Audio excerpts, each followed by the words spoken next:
You can run, but you can't hide.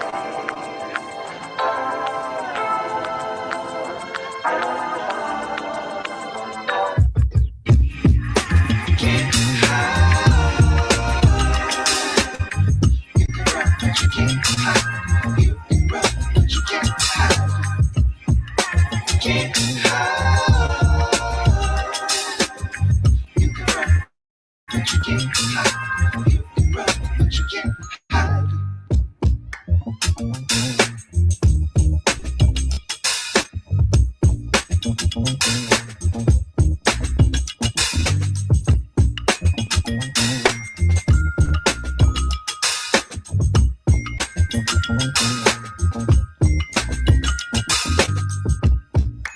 Can't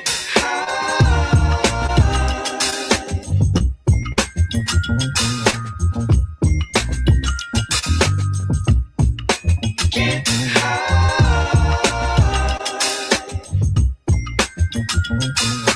You can run, but you can't hide. Can't hide. You can run, but you can't hide. You can run, but you can't hide. Can't hide. You can run, but you can't hide. You can run, but you can't hide. Can't hide. You can run, but you can't hide. You can run, but you can't hide. What up? What up? Welcome back to the channel. I'm Mo.J. We got our first on the clock. It is episode 3, but we finally got there. We here, and that's all that matters. It don't matter where you start. It matters where you finish. And we on episode 3 of Raising Kanan. I got a heat wave. It's hot as heck over here. I had to push the live all the way back. It's unbearable. It's been 100 degrees the last 2 days, and it's going to be 100 degrees the next 2 days. Tomorrow's supposed to be about 104. No AC. I got the big air tower over here blowing. Man, it's hot. But it ain't as hot as Raising Kanan. Go ahead, hit that like button, hit that subscribe button, rate the episode. I'm putting the poll up for the other on the main one. But what y'all think? We getting better? What up, CJ? What's going on, Torian? Miss Renee, I had to sit down with Snaps and Pops. They said you good in our book. What's going on, NL? XO Casey, thank you for the $4.99. I didn't get to stay. I didn't get to say this last week, Mo, but Unique is somewhere with his feet kicked up and Ronnie in the ground stinking. Hey, you really gonna hold that against me, XO? It's been a whole year. Can Ronnie rest in peace, please? Can Ronnie rest in peace? We wasn't making fun of Unique. Can Ronnie rest in peace, please? Please. Hit that like button, y'all. What up, Torian?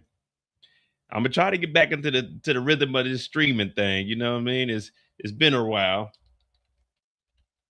But hey, man, we here. It's 2:30 in the morning. I'm here with y'all. We did a first reaction this morning. I like it. This is definitely better than the first 2 episodes.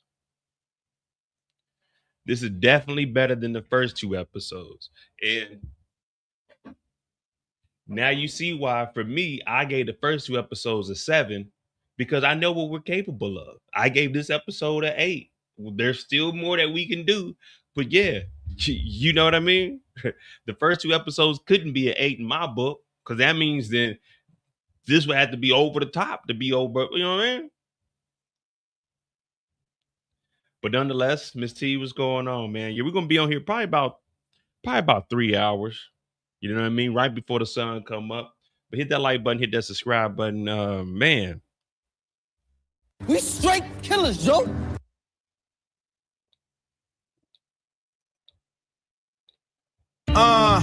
Y'all know the vibes. Power! Raising Kanan, season 5. Kanan puts life on the line. Running the blocks with breeze. Taking the south side with ease. Chess moves, got the whole set. Locked on the pivot, it's a habit. To move the weight, you gotta think straight. Ain't no room for the average. The concrete crown is heavy, but we built this from the ground up. Now lock in while Mo.J breaks the showdown. Yeah. Yeah. What up, Michael? Carlos. All right. So, if you're new to the channel, On the Clock is where we talk about each character from their perspective. And I tell you what we saw. I don't make any of this up. Everything I tell you guys is what I saw on the show. They say, Mo, here's the episode. Tell us what you saw. So, everything you're going to hear me say tonight is 1008% factual. Don't get mad at me. Go call up stars and ask them why they write it that way. I ain't got nothing to do with it. I'm just here, guys. I'm just here to tell y'all what I saw. That's it. That's it. Nothing more, nothing less. That's it. That's all I can do. That's all I can do. Oh, y'all like the intro? All right, cool. You know what I mean? I got another one. So one of the guys out here, he does some music. But we got some more stuff. He's supposed to make me a full intro for my actual channel, but right now he just got me a Raising Kanan intro. All right, we let a few people come in here. What do y'all think? Are we headed in the right direction? I know online some people have been sending me some stuff from like Twitter, and they were saying they're kind of confused on the direction. I know exactly where we're going. Would I have liked to be introduced to these characters last season so we could just hit the ground running? Definitely. But we're here now, and there's nothing we can complain about. But the writing, I think, is good. I don't think there's any blank spaces that we needed to fill in that we may not have known about.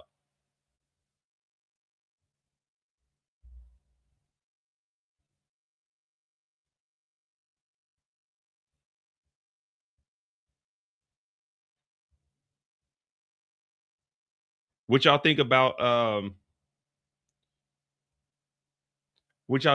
Kanan? Room 304. You know how that is, you know what I mean? And they did that on purpose too, dropping the 304 on there. They ain't even have to do that, man. Kanan could have got room 812, 112, 313, 305 for Miami. I don't even know what New York zip code is, but we could have did something else. I mean, not zip code, area code.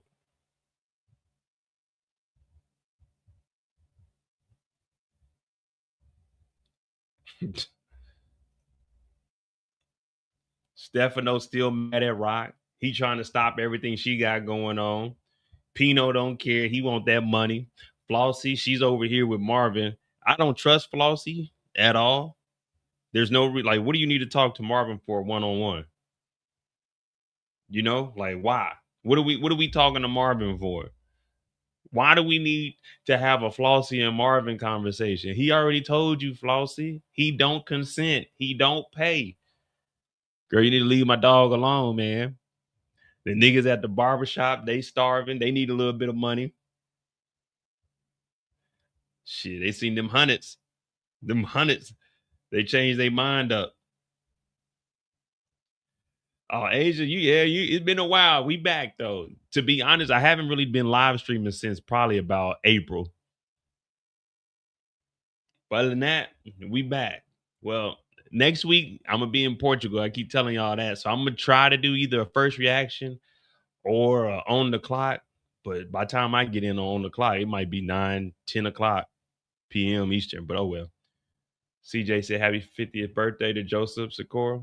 Yeah, and he directed episode 3. So, he's moving his way up. Let me see. So who are we going to start with tonight? We're going to give about 15 to 20 minutes for each character because I'm going to do about 3 hours tonight for this live. We got Rock Story, Jukebox, Marvin, Kanan, and Breeze. Really, that's the only stories we have. I mean, Pino and Stefano link up, but I'll probably do Stefano's story with Pino. Yeah, Stefano and Pino's story will probably go into Kanan's story because he does sit down with Stefano. And that's really all we got. That's all we got is really 5 stories. Rock, Juke, Marvin, Kanan, and Breeze. Okay, so this is going to be a Breeze this evening. Yeah, we don't really have a lot of characters to go through because usually we have a Lulu story, a unique story where we'll be about 7 characters deep. Yeah, because Taz's story will fall up under It'll fall up under Breeze and Kanan's story. All right, yeah, we'll be all right. We'll be all right.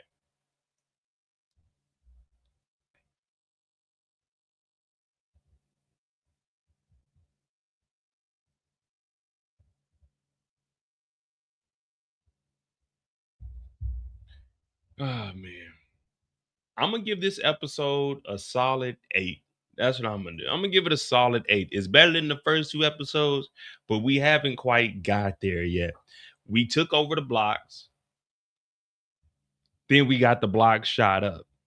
How do we look at Rock now? How do we look at Rock now? I know a lot of people, they say, oh, Kanan is messed up because of what he's doing. But when Kanan killed Buck 20, he killed Buck 20. Why? First of all, because he thought that was his mom's territory. Secondly, is because he was messing with Davina, right? Everybody blamed Kanan for that mess up. Oh, Kanan did this. He should have did that. But what are we going to say about Rock shooting up Kanan's block? Is Rock going to ever get any blame for anything that Rock does? Why doesn't anybody give Rock any of the flack? Kanan killed Buck 20 because he was stepping on, you know what I'm saying? He thought his mama's territory and it was messing with his girl. But when Rock comes and sends a message and shoots up Kanan's block, everybody talks about that's a part of the game. I don't do that. We got to hold everybody to the same standard. Rock is a fuck up just like Kanan is a fuck up. But that's what the saying is. The apple don't fall too far from the tree. Kanan was a fuck up because of his mama. Something going on, Danielle. She said it was cool. I just watched it. Miles, everybody is dirty except Marvin. Well, what are we considering? What are we considering dirty though? Because remember, Marvin's done a lot of dirty stuff with Stefano last season. You know what I mean? As far as crossing the family, Marvin hasn't crossed the family. You got Kanan killing Lou. You had Rock owning Lou. Rock pretty much cutting Marvin out of deals. Rock stepping on Kanan's blocks. You see what I'm saying? So when we say he isn't dirty, are we saying as far as the family goes? Okay, as far as all right, see, we on the same page, Miles. That's what I was saying. He's the only one that hasn't double crossed any of the family members. And he made up with Juke. So yeah. All right, Miles, we on the same page. See, I was thinking the same, like, all right, he hasn't crossed nobody in the family, but he's been doing some dirt outside of it. All right. What I say, Rock is Cersei Lannister? Oh, no, my bad, Cersei. You could definitely say she is. Rock is really like, once Rock started losing her power and stature, she's kind of acting like Effie. She's going wherever she can hold on to something. At this point, Rock is like, all right, well, if I can team up with them, all right, fuck them. If I can team up with them, you know what I mean? So Rock is kind of, she ain't the Rock of old. But when you're back against the wall, you got to figure that thing out. You know, when the bills are due, you got to do what you got to do. What did we learn? We learned this as kids. As kids, we weren't too sure what they meant, but as we got older, we knew exactly what this means. I'm in a bind, Nate. We know exactly what that means. You got to do what you got to do. I'm in a bind, Nate. I'm in a bind, Nate. Yeah, when we were kids, I was thinking, what does in a bind mean? What she mean? She in a bind? A bind like a binder, like a notebook keeper? What does she mean? A binder? What is a binder, Mom? Like, what do adults need binds for? What is she in a bind for, Mom? We didn't know. I didn't know. I said, Mama, what's a bind, Mom? Hey, Dad, what's a bind? What's a bind, Dad? They wouldn't tell me, so I had to go. I'll talk to my cousin. Y'all know the cousin that bailed me out. Y'all know I used to sell a little bit of drugs when I was younger, but I got robbed, and then my cousin gave me the $350 to go pay the plug back. so I could get about the dope game. Yeah, I went to that because I said, hey man, what's a bind? You know what I mean? I was just a kid. I ain't know what a bind meant. I did not know what a bind meant. I was like, what is a bind? I'm in a bind. I don't want to be in no bind. I don't want to ever be in a bind. I said, what's a bind? Now, I'm not saying Rock is fucking on stuff, but Rock gonna figure it out. What would you do if your son was at home crying all alone on the bedroom floor because he's hungry? And the only way to feed him is to sleep with a man for a little bit of money and his dad is gone. So we're smoking rock now, in and out of lockdown. I ain't got a job now. Yeah, that's where Rock is at right now. Rock is so far in the game, she got niggas sliding on her son. But don't nobody give Rock no kind of flack, no blowback. It's always Kanan, a fucking minor. We blame everything on the minor, and we don't give no criticism to Rock. Rock just shot up Kanan's block. And everybody's like, that's a part of the game. But when Kanan shot up Buck 20, everybody's like, oh, Kanan fucking up. Kanan was a fucking kid. Who cares if he's fucking up? He's a kid. Every single person on here done fucked up. I stabbed a nigga in high school. I was a kid. I fucked up. Karma came back, nigga stabbed me up. You know what I mean? It is what it is.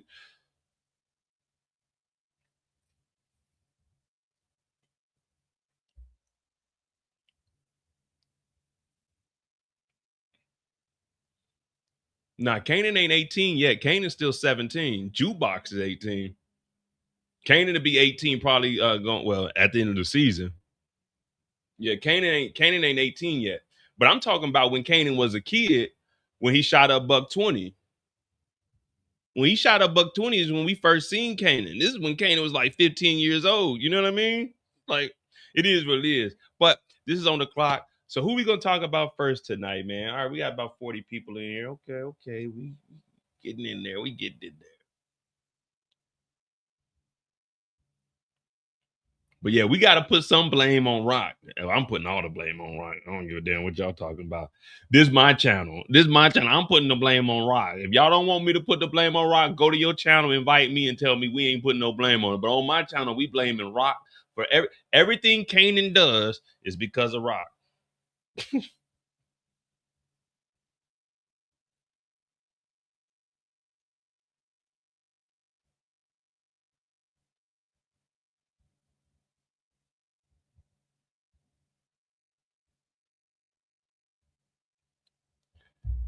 All right. So out of the 5 characters we got, Rock, Kanan, Marvin, Jukebox, Breeze. I kind of want to finish the live off with Kanan's story. Jukebox's story, we'll probably start with Jukebox. From Jukebox, we go to Marvin. Jukebox to Marvin. Marvin's story connects us to Rock. Rock's story connects us to Kanan. And then Kanan and Breeze, or we can do vice versa, Breeze and then Kanan, because no one crosses over to Breeze's story except for Kanan. So it'll probably be, well, he ain't even talked to Rock this episode. So I got to figure out how we can connect.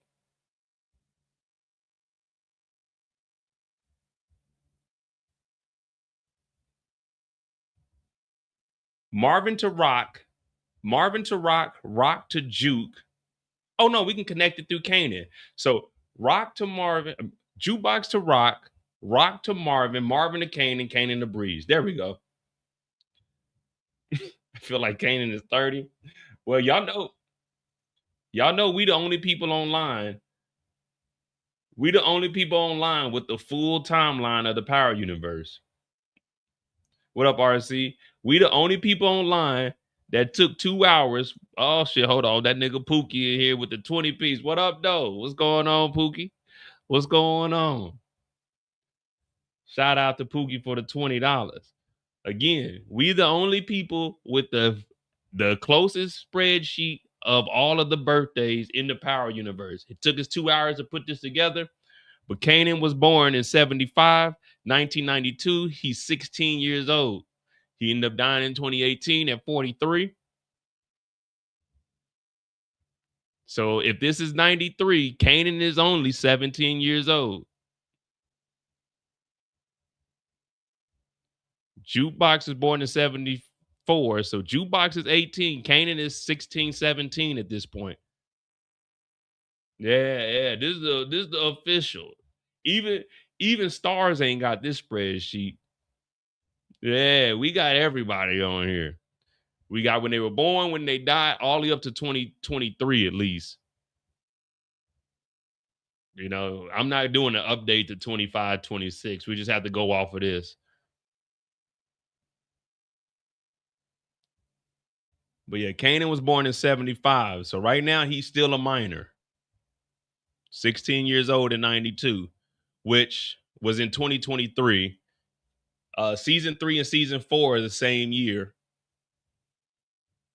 Because season 2 picks up right at season 3. Rock got shot at the end of season 2. Season 3 starts off in the hospital. Season 4 ends right. Season 4 ends the same year of season 3 and season 2 because that's where Kanan was at the house and then he was going to shoot Rock. So this is still the same year of 92, 93-ish. So Kanan is still a minor at this time. This is all the same year. There's no time jumps or anything.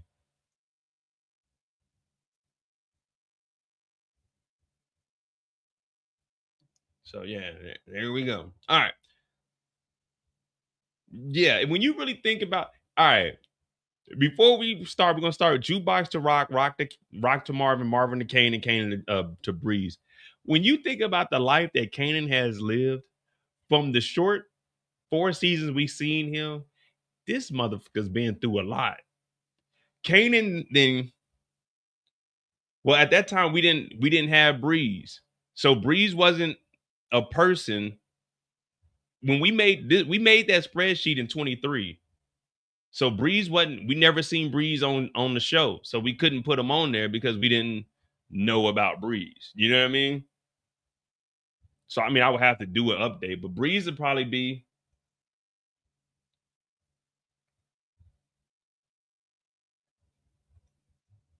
Unique is 1 year younger than Lulu. Kanan was born in 78, so he's 12 years younger than Unique. Lorenzo Tejada was born in 72. So Breeze is probably about 72, 73-ish. Because he's closer to Kanan's age than he is Unique. What's going on, Dannon? But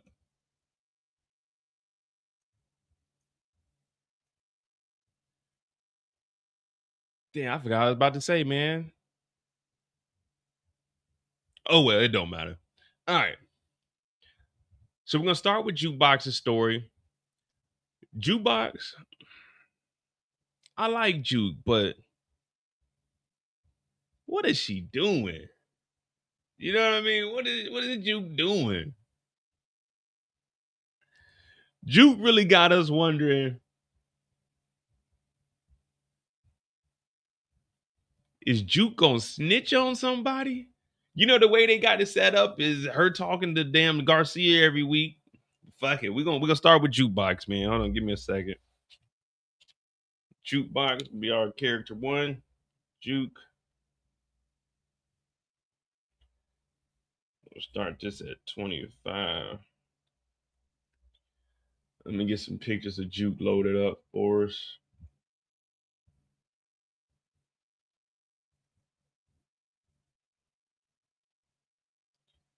But I told y'all, whenever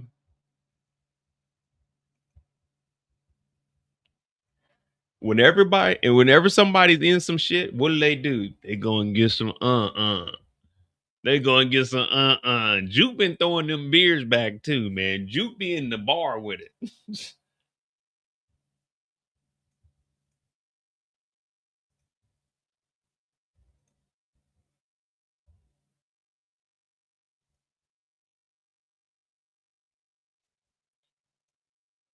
All right.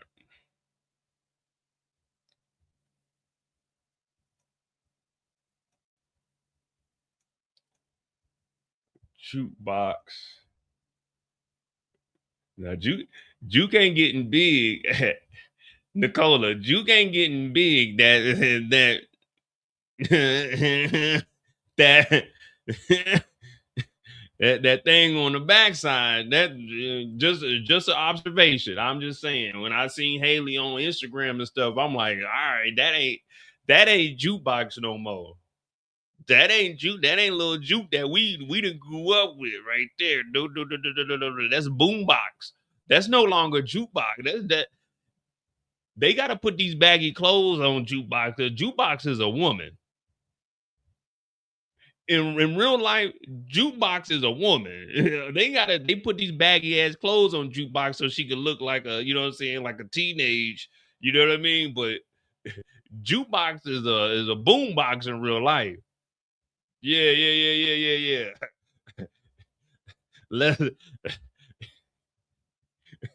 Jukebox grown. My bad. Hailey grown. Jukebox is a kid. Jukebox is 18, but Hailey full grown in real life. So that's where that's coming from. Cause I was looking at it too. I'm like, damn, Juke ain't wearing them polos no more. She ain't been stealing this shit. She been wearing big ass hoodies and shit. You know what I mean? Yeah.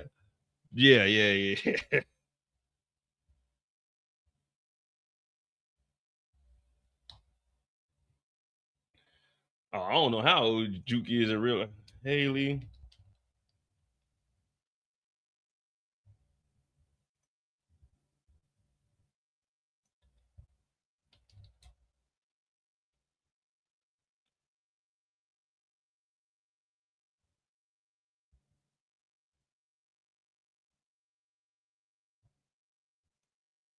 Yeah, she's born in 99. She like 27 years old.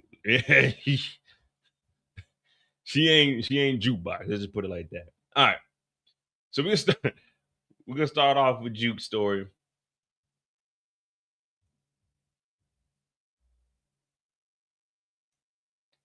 All right.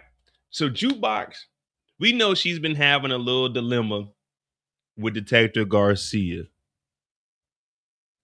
Last week she pulled up, she was about to smoke him, but the family was there and she didn't do anything.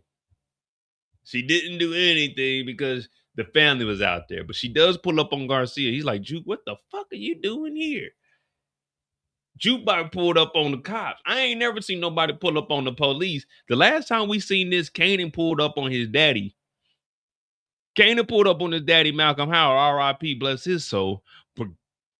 She pulled up like, hey, look, you got to stop fucking with my family. He's like, Juke, what the fuck are you doing here?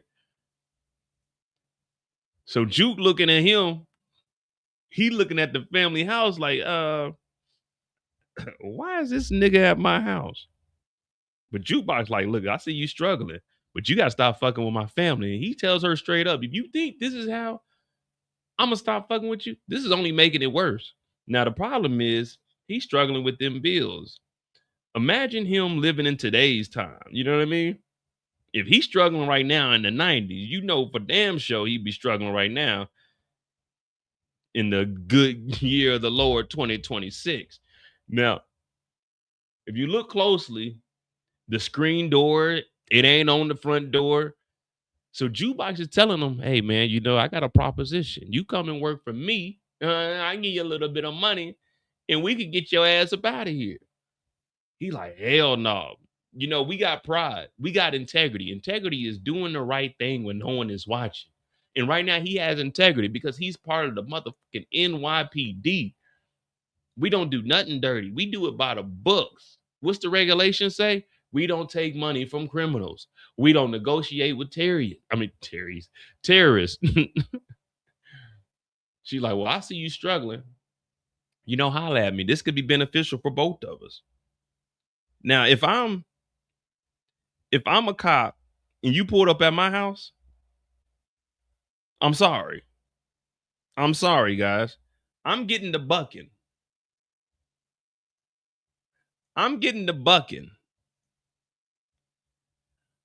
Door all chipped up at the bottom, water damage. Said the stairs, the bricks, look, bricks all on the ground. Yeah, he's struggling, man.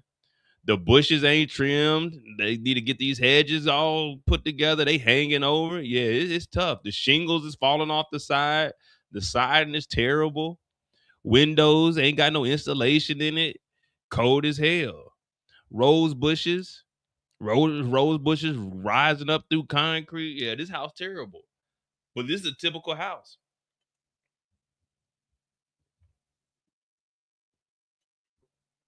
So he hears that. And at this moment, I'm not gonna lie to y'all. I ain't gonna lie, man. I started hating. When I was watching this morning, I started hating. And the reason I'm hating is because I want us to can we have one cop that actually does their fucking job? We ain't never had a cop that did the right thing. You know what I mean? Even Detective Burke was kind of finicky. But I was like, I thought Detective Garcia, I thought he was the one.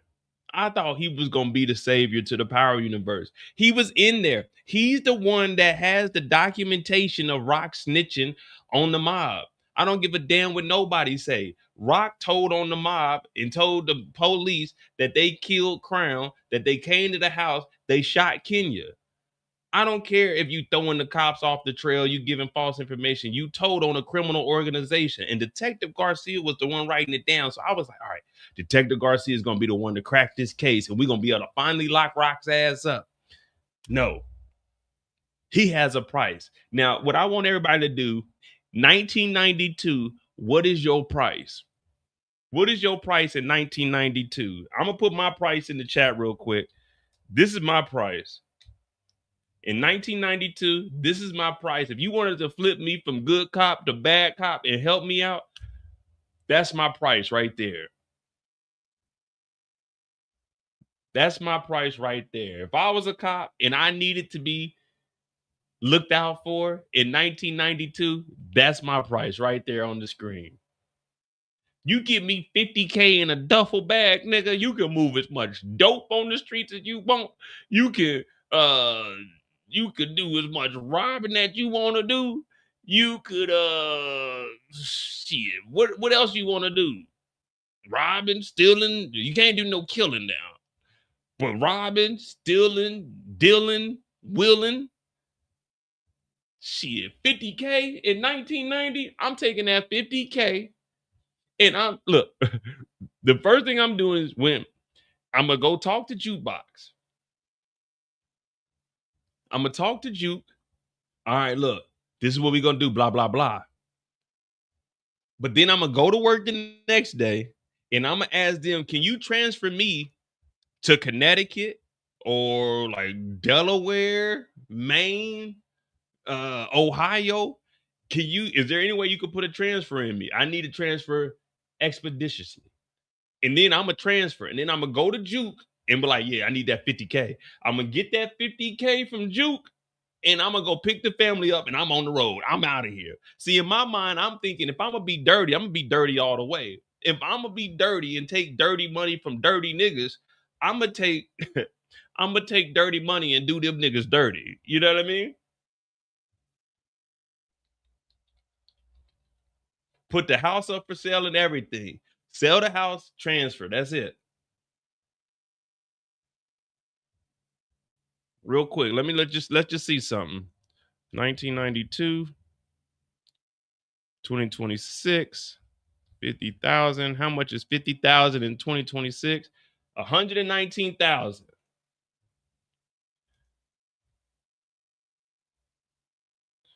$50,000 back then is about 119,000 now. I'm taking 50,000 and I'm transferring. I'm out of here. I'm gone. See ya. And I'm not doing anything dirty. I just got some money. You know what I mean?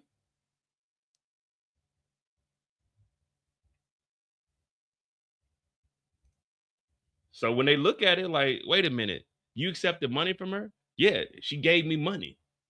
But what did you accept the money for? She gave me money. She didn't give me money to do anything. I didn't help them. I didn't aid. I didn't assist. She gave me money, $50,000, and I left. I left the city. Just that simple. And if y'all really want to play politics, I'm leaving my wife and kids. All right. So Jukebox does pull up on Garcia, and she's basically trying to get him to flip. Now, from there,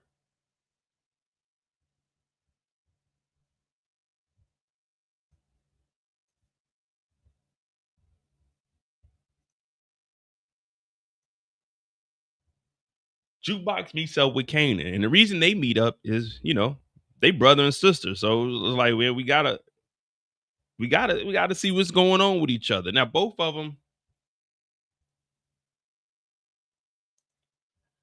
Thank you for the $5, DeMarcus. Jukebox and Marvin telling each other that they love each other. Plus Kanan telling Marvin stay up, gangster, foreshadow Marvin's death. Yeah, when they did the hugging and Marvin saying everything I touch messes up. Yeah, I was like, all right, we know Marvin's gonna get up out of here, because he even tried to convince Juke to get out of here and leave the place because he wanted her to survive. So it was like, all right, they're gonna be working together. And Marvin gonna get popped. We know that's what the gun is in there for. Eventually, we're gonna get there. But we in the story, you know what I mean? DeMarcus be jumping ahead. Yeah, I'm leaving.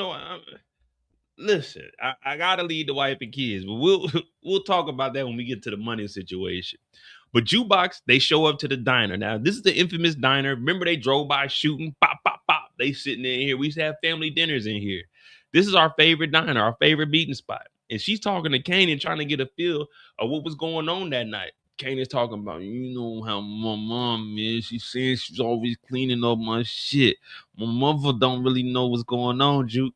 She like, well, you don't believe her? What about Crystal? And Kanan's talking about cops, and the cops told him that they don't know nothing about Famous. And Juke, since he's dealing with Detective Garcia, she's dealing directly with the police herself. It's not like Kanan hasn't had a run-in with the police. Also, Detective Burke, he knocked her down. But Juke is like, man, we can't trust none of these police, Kanan. And also, she's still trying to figure out what happened to Lou, because she sees that's weighing on her father, Marvin. So Juke is really just poking to see if Kanan is going to give up any kind of information. Like, what's up, Kanan? You good? What's happening? Kanan's like, oh, ain't nothing. And you can see Kanan ain't saying nothing, especially when it comes to Lou. You would think he would have something to say about his uncle. Juke is trying to put 2 and 2 together. But right now, all she got is 1 and 1. So she got to 2, but she did get a little tidbit from Aisha. Aisha was talking about Uncle Lulu. She kicked her to the curb. So after this, she ain't getting no answers from Kanan. It's like, damn, all right, well, what can we do next? How can we navigate through this situation?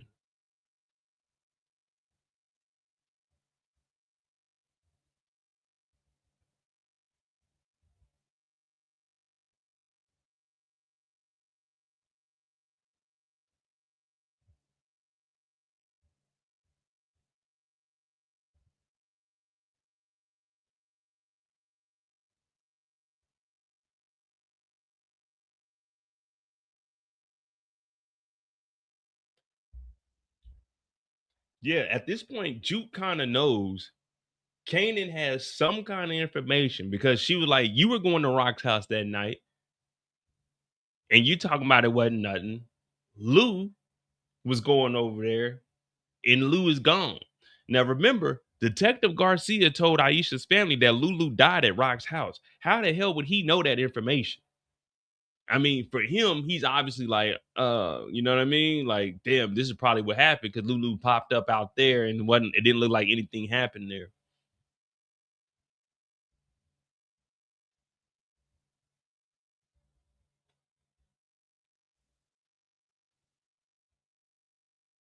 But Kanan ain't giving up no information. So we really don't have anything to go off of. And remember, when we do these, obviously we know what Kanan went through, but we're talking about Juke's perspective. So we can only talk about what Juke knows. You know, whenever I tell these stories, I'm telling it from Juke's side. So she don't know that, you know what I'm saying, he was over there. And that's why he's like sitting there. But if I'm sitting across from my cousin and my cousin isn't telling me any information, what up, young trope? If my cousin ain't talking to me about what happened to our uncle, it's like, hey, man, what you got going on? What's the dealio?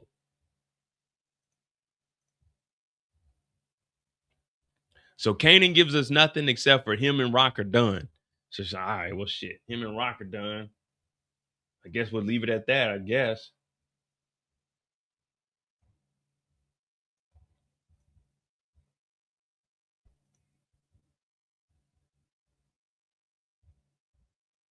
Facts. The detective is coming out. And that's what I said. With her being around Garcia as much, I think he's going to be telling her, like, hey, well, I don't like talking about the next week or anything because we're talking about this episode. But from the trailer where she's talking to Garcia, and he's like, if you don't pay your bills in the real world, trouble comes behind that. But these two being together, he's going to start providing her information. Like, hey, Juke, you paying me this, but you need to watch your family. They doing this and doing this. And, that's where she's going to probably try to get Detective Garcia to protect the family or something of that nature.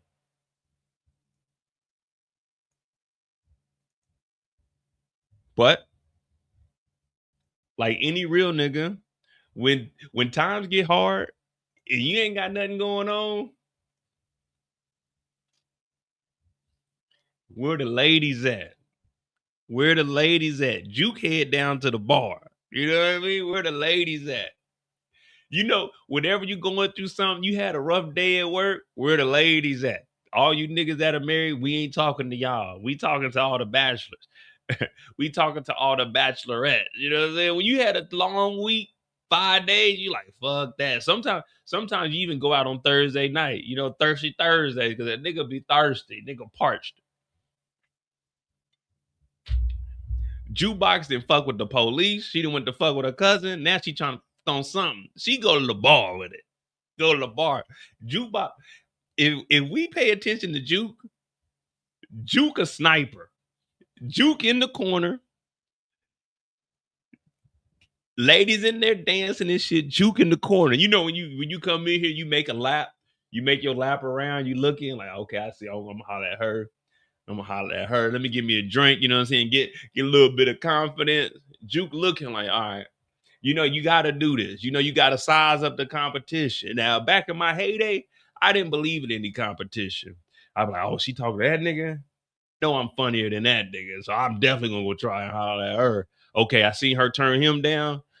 Did he try to make a joke? Damn, okay, she ain't laughing. All right, you got to know how to approach. But see, Juke didn't already knock this down. So this is going to be an easy approach. All you have to do is make sure you don't drop the ball. So Juke, she get a little bit of drink. She go over there. Like, what's up? Damn, it's crazy to see you in here. She like, oh, hey, Juke. Juke like, yeah, just stressed and stuff, you know what I mean? I was in the army and shit, threw grenades, rocket launchers and stuff like that, but I'm back now, girl, you know what I mean? What's up? How you been? So she like, oh, Juke. And you know she lying. The first thing they always say is, I don't really do this much. Yeah, right. I met you in this motherfucker. I know what it is. They go back to the crib. And they get it on. And Juke playing her now. Juke talking about this is all it is, a wham bam wee wham. You know what I mean? Oh, Juke, you're lucky you met me in there. I don't normally go out like, yeah, okay. It's either I normally don't go out like this, or oh, it was my friend's birthday. They drugged me out. Ain't nobody drag your ass out. If they would have drugged you out, you would have been in sweatpants with a hoodie on. But now you got the curls popping. You smelling good. A little bit of cleavage. Yeah. You ain't get drugged out. You went out. This is I went out. You know what I mean? Oh, it's my girl's birthday. You got 3 friends, but it seems like everybody got a birthday every weekend. Every time I'm out, I see you out talking about it's my friend's birthday. What friend is it? Your friend got to be about 100.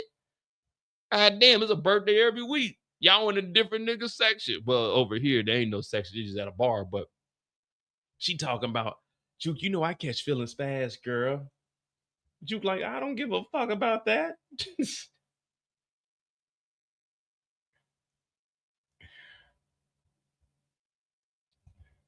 Juke gonna be so upset when she finds out. It's gonna be like watching her find out about Kanan's son all over. Hey, for real.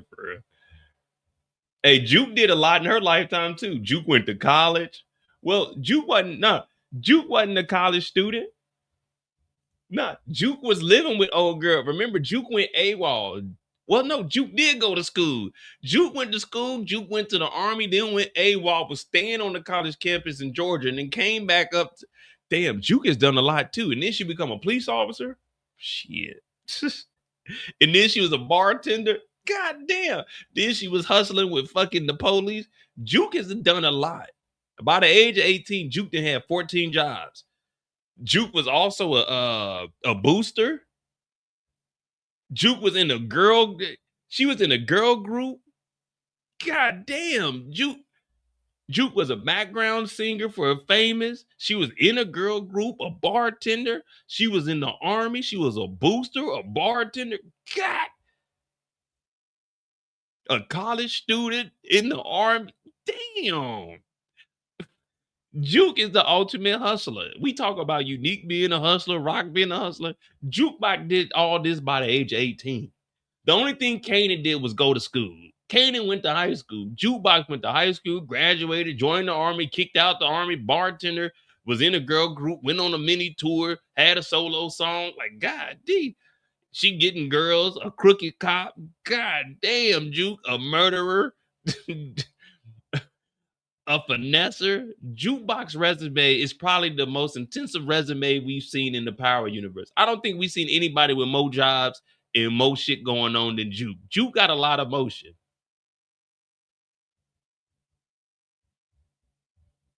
A counselor to the family. Damn, y'all right. Man, let me hurry up knock this shit out. So Jukebox is over here. They get it in, and Jukebox is telling her, look, man, like, I don't want nothing else to do with you besides that's it. That's all I want to do. All I want to do is put my room in a boom boom. Just shake your rump. That's all Jukebox want to do. So she tells her, get the fuck about my face. Jukebox leaves.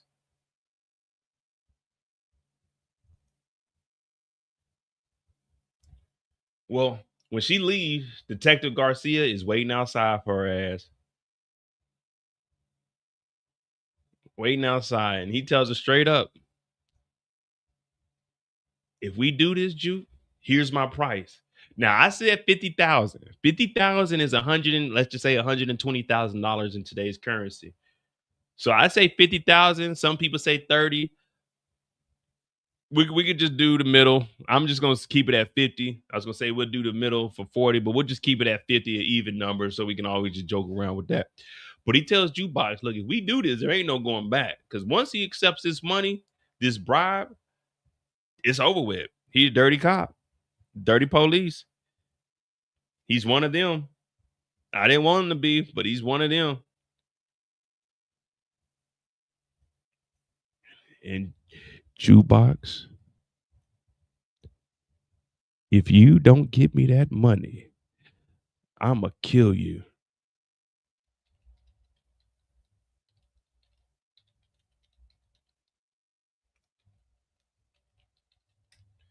This is the only thing I could think of when this happened.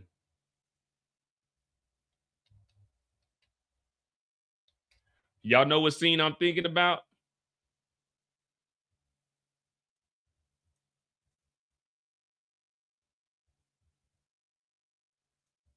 Y'all know what scene I'm thinking about when I seen this part?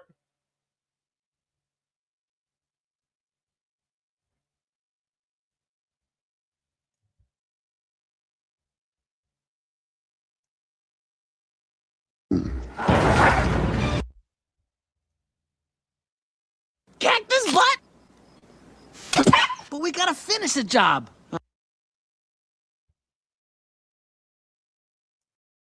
This is what I was thinking. When I heard Detective Garcia tell Jukebox that. You hear that?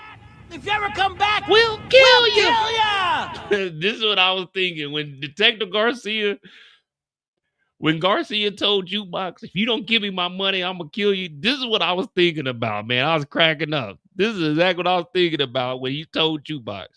Yeah! You hear that? If you ever come back, we'll kill ya! He told Jukebox, look, you fucked this up, I'm gonna kill you. You hear that, Juke? You don't get that money, he gonna kill you, Juke. I need to put that on the soundboard. I was cracking up this morning. You hear that? If you ever come back, we'll kill ya!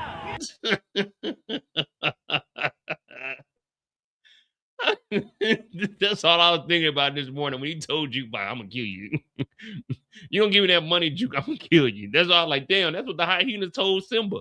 Remember, we kids. We were kids, and the hyena telling Simba, look, nigga, you come back, we gonna kill you, nigga. We standing, it's just like that.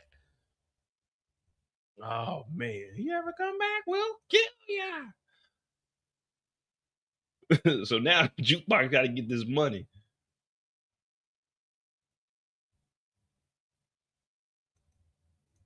So that's where this whole scene came from. I know a lot of people were thinking it was emotional, but no. Hold on.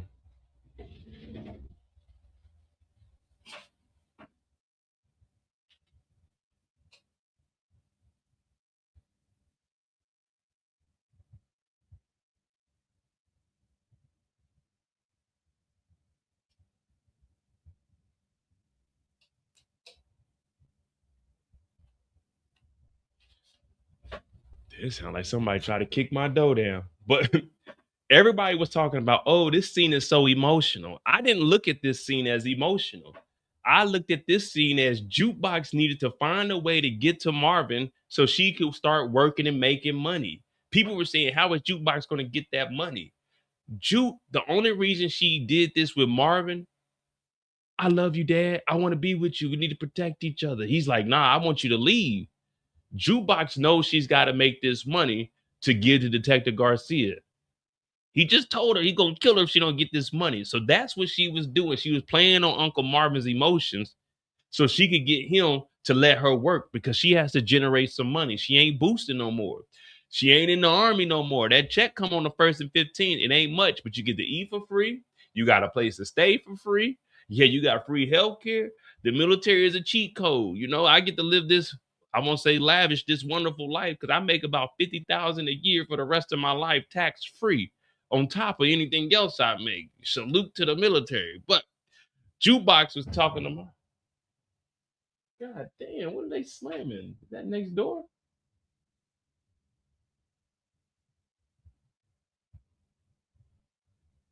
But anyway, so she needs to get this money. So she's telling Marvin, oh, I love you, Dad. We should be together. It's the only way we can protect each other.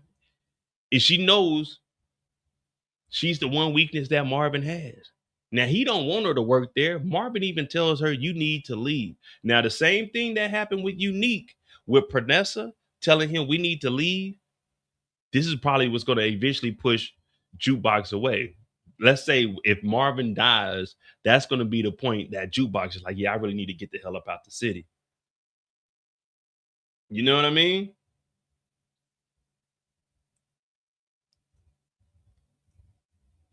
So from there, Jukebox does get to work at the bar. We'll speed this up so we can get done with Juke because it's about 20 minutes. So Jukebox works at the bar now. Jukebox's only job is to serve the junkies, serve the patrons of the bar. Now, this bar is actually making a little bit of money, but this bar is also a front for them to wash the money, a base of operations. Jukebox. The girls will come in, they give you the money. They go and pick up the work. They drop off the money with you. You count it up, you give them to security. Security's going to be in here to watch you. And then everybody else, you just serve them drinks. Just serve them drinks. Serve them drinks. It may not be a lot, but it's just something to get you in here. And also, there's a Thule up under here. And now, of course, we need to know about the gun because something's going to go down in the bar. You know what I mean? We know something is going to go down in the bar. So then we see the first girl showing up. What's her name? Tiana? Well, I forgot Rock. Rock shows up and, you know, Jukebox had told Rock she don't want nothing to do with her, but, you know, they still got their relationship. It's kind of like a big sister relationship. That mother figure since Kenya was not worth a damn. But she's like, yeah, I work for Marvin. And Rock's like, that means you work for me. I mean, you know, Marvin is up on the rock. So it really is, you know what I'm saying? Marvin is just the middle management. But this is my operation, Juke. So the first girl shows up. She gives Jukebox some money. She heads downtown. uptown to Manhattan. She drops the stuff off. She comes back with the money. And then she heads off for another mission. Jukebox counts some money. And that's pretty much Jukebox's job, man. That's Jukebox's story right there. So, what do we think about old Juke? Is this a good start for Juke? Or is this... it's hard to give a prediction about Jukebox because we know Juke is going to leave. We know there's a gun, so there's got to be some kind of action because Marvin told her don't hesitate. So it's not really like we can really make predictions on Juke because we know something's going to happen. She's going to have to shoot this shit out, and that's probably going to be the minute she leaves. You know what I mean? So it's like the streets are going to get stepped on. Breeze knows that his corners got shot up, and the corners got shot up by Rock. Rock is moving stuff to Manhattan, so they're going to have to stop the Manhattan move by robbing the girls. And then Breeze is probably going to send some hitters into the bar, and Jukebox is going to have to shoot it out. Something of that nature, something along those lines, because we got to get even. But as far as Jukebox being here, is Jukebox going to be able to make that money to give to Detective Garcia? That's really the big thing there. Is Jukebox going to be able to pay Detective Garcia? Because, I mean, that's all she got left for it, really. Paying Detective Garcia, which I don't even know why she's paying Garcia. I guess just to leave the family alone. But we're going to find out. Let me know what y'all think about that. That's Jukebox's story. We were off the clock. We are off the clock with Jukebox.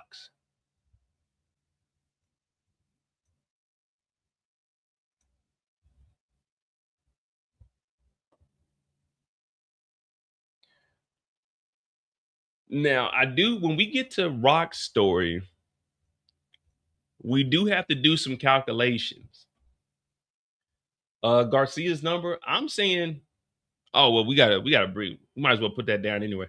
I put 50,000 just so it's an easy, even number for us to remember. I know some people are saying about like 30, but I just put 50,000 on there.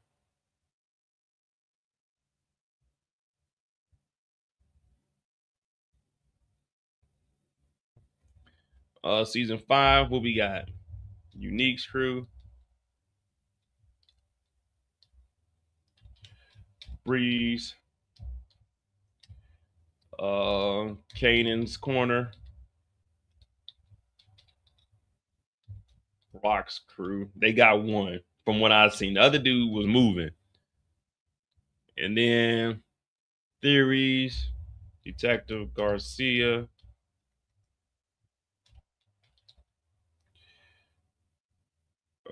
We just gonna say it was 50K.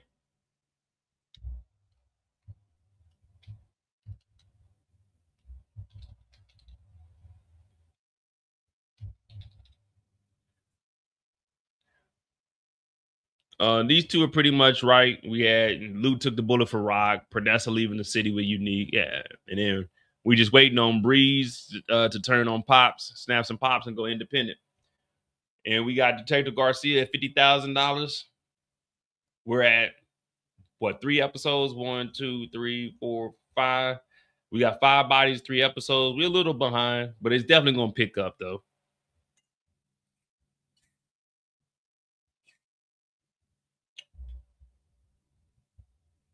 All right, so we said we're gonna go Jukebox to Rock. What up, King? Jukebox to Rock. So we got Rock, and then from Rock we go to Marvin, Marvin to Kanan, Kanan to Breeze. Jukebox to Rock.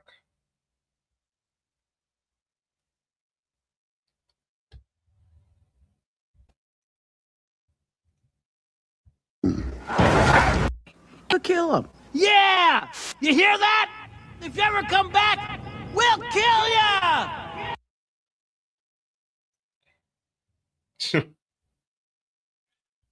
We'll kill ya. He said he's gonna ask for more. If he asks for more, do we believe that there's actually going to be an initial payment? Like, is Juke going to give all the money at once, or is it going to be installments? Let's say it is 30,000. It's going to be 10 here, 10 there, Or do we believe that Garcia is going to want all the money at one time? I'm going to want all my money at once. And the reason I would say I need all my money at once is because if I depend on you to bring me like one payment and then another payment and then another payment, that's 3 risks of me not getting any payment. So I need that payment up front one time.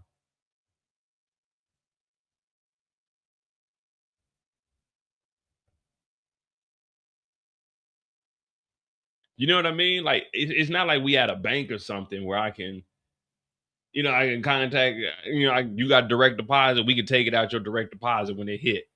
It's like we in the streets. You bring me 10,000, you might be short the next time. It might be, I got 5. I need mine all at once. I need the whole thing at once. Brown paper bag, brown paper bag. That's what I need.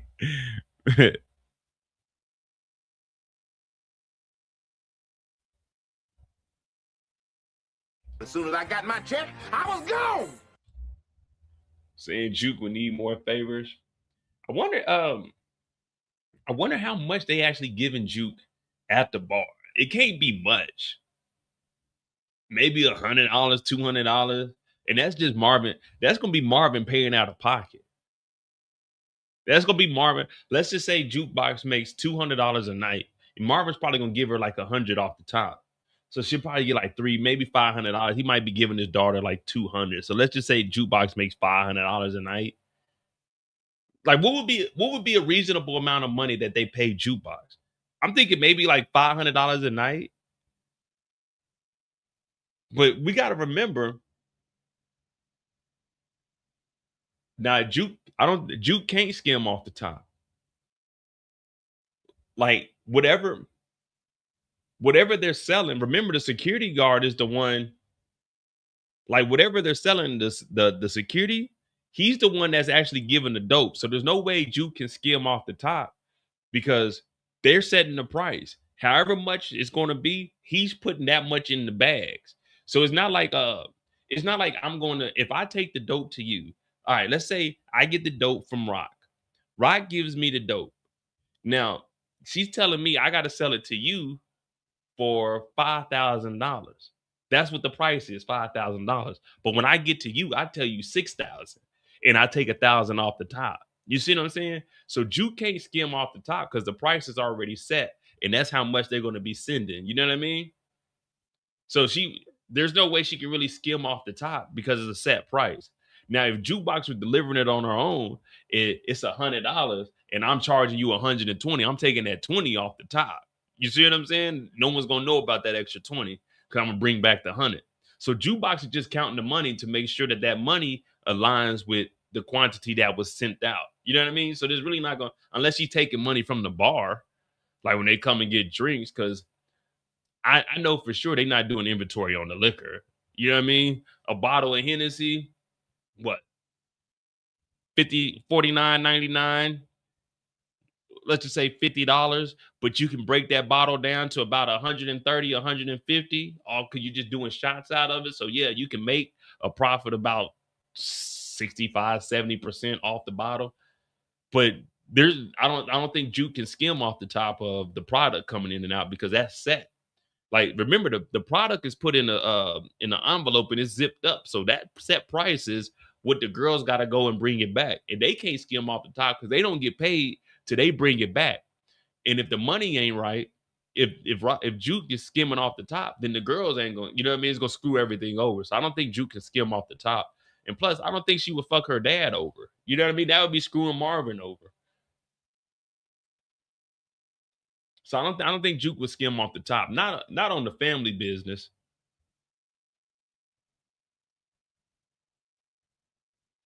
But then again, you never know, Dexter. You never know. That's just me thinking. I'm thinking like Jukebox wouldn't fuck the family over. But shit, we never know, man. This is power. We have no idea what anyone is capable of. The safe. What safe? What safe are we talking about? There's a safe?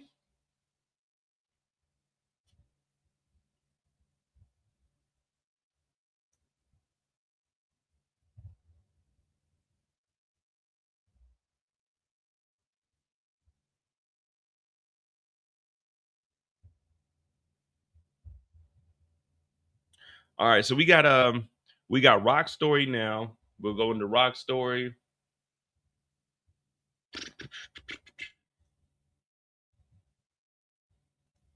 Oh yeah, Dexter, we gonna talk about that. We getting into Rock Story now. It's TV magic, but they got a whole palette of dope. Like, come on, man. They move it. They move in small quantities. I'm talking about little 5, 10 packs here and there. Not even a pack. You know what I mean? Just little baggies here and there. Like, it's gonna take.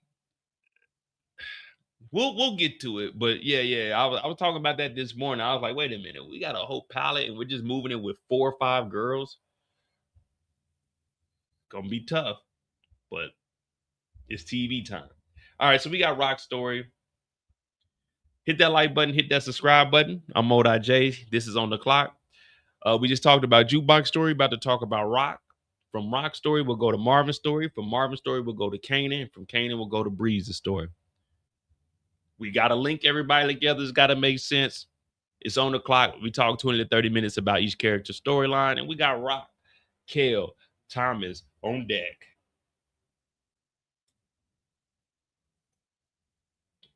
The first time we see Rock is with the crew.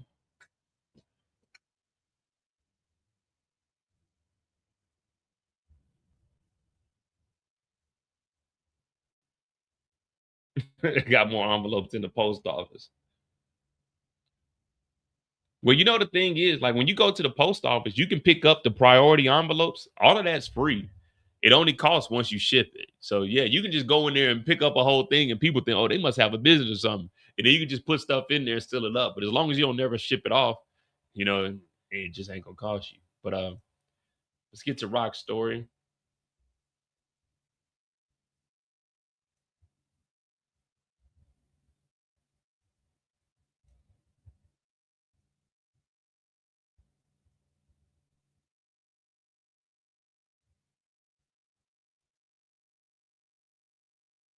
Hey, that's right. Hey, Dexter, Marvin is the mailman. What up, Cam?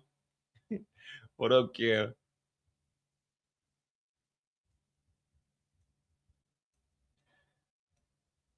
Raquel Thomas. Now, for those of you that don't know, Rock is linked up with a lady by the name of Flossie Siegel. Not Benny Siegel, Flossie Siegel. Now, Flossie Siegel has an operation in Uptown Manhattan. Now, her operation is running girls, selling that round, if you know what I mean. But now we have a different proposition.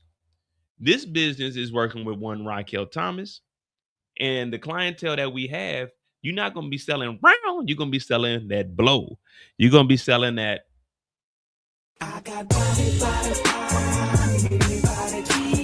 You're going to be selling that.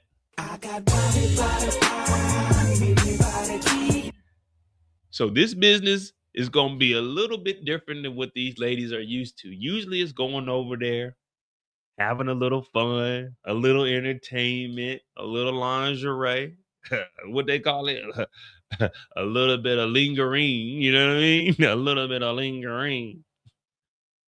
But Marvin don't give a damn about that. These girls are sweethearts, and they're gonna be playing with that dope, that powder, that white girl, literally. What's up, Rashonda? Marvin is letting these girls know, look, this ain't no joke. This is what we really into. We really gonna be moving that work. Now, these girls gonna be moving product. We know the operation. You pick up at the bar, you go to Manhattan, you drop off with the clients, you bring the money back. No stopping in between, no anything extra. You drop off the dope, you bring the money back. Now, this is going to be very lucrative for these girls because all they are couriers, meaning you're going to take it up there, you're going to bring it back, you're going to get paid. Now, of course, they can do some work on the side for Flossie, which that's what their initial job is. And we start meeting the girls. We got a couple of white girls. Then we have an interesting one. Now, her name is Tiana. Tiana got that beautiful brown skin on her. Came in with the pinstripe suit on, so you know she mean business. And Rock is letting them know, look, you can be making some money, but don't fuck with the product. Don't play with your nose. There's no reason to be in the powder room. Just deal with us. That's it. Deal with us. Pick it up, drop it off, bring it back. What are we doing, guys? Pick it up, drop it off, bring it back. Someone put that in the chat. Pick it up, drop it off, bring it back. Pick it up, drop it off, bring it back. Do we have an understanding? Pick it up, drop it off, bring it back. It's as simple as ABC, do, re, mi. 1, 2, 3, baby, me and you, girl. You know what I mean? What are we doing, ladies? Pick it up, drop it off, bring it back. All right. Pick it up, drop it off, bring it back. Pick it up, drop it off, bring it back. Pick it up, drop it off, bring it back. Okay, see, ladies, that's easy. It's simple. What do I got to do? Pick it up, then what I got to do? Drop it off, then what I got to do? Bring it back. Pick up the dope, drop off the dope, bring back the money. It's that simple, ladies. Not pick it up, go grab a drink, go drop it off, go visit your friend, and then come back. No. Pick it up, drop it off, and bring it back. I don't want to hear y'all went to the club. I don't want to hear, oh, I got to go pick the kids up from the daycare or my baby daddy tripping. Pick it up, drop it off, and bring it back. We're going to make that a t-shirt. Pick it up. Yeah, we got to make a t-shirt out of that. Pick it up, drop it off, bring it back.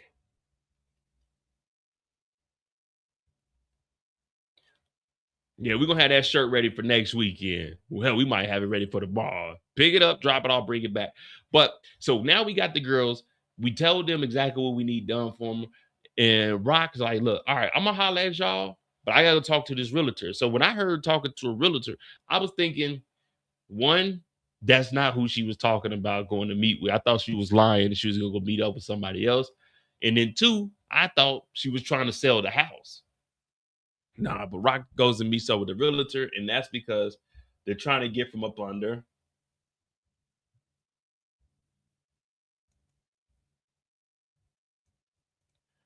They're trying to get from up under the Southside Shopping Center Plaza. We got Local Styles, the discount dress shop. We got an accountant, Royce James Tyree. We got the Southside Plaza sign. This was a barbershop, got an air conditioning unit in there. Well, Rock is trying to get from up under the Southside Plaza. Why? Because it's not making any money. It was a horrible investment. But the realtor is like, look, yeah, when I told you to buy this, it was a good deal at the time, but there was a body found over here. And he has to disclose that body with any potential buyer. Now, someone got this cutlass out here.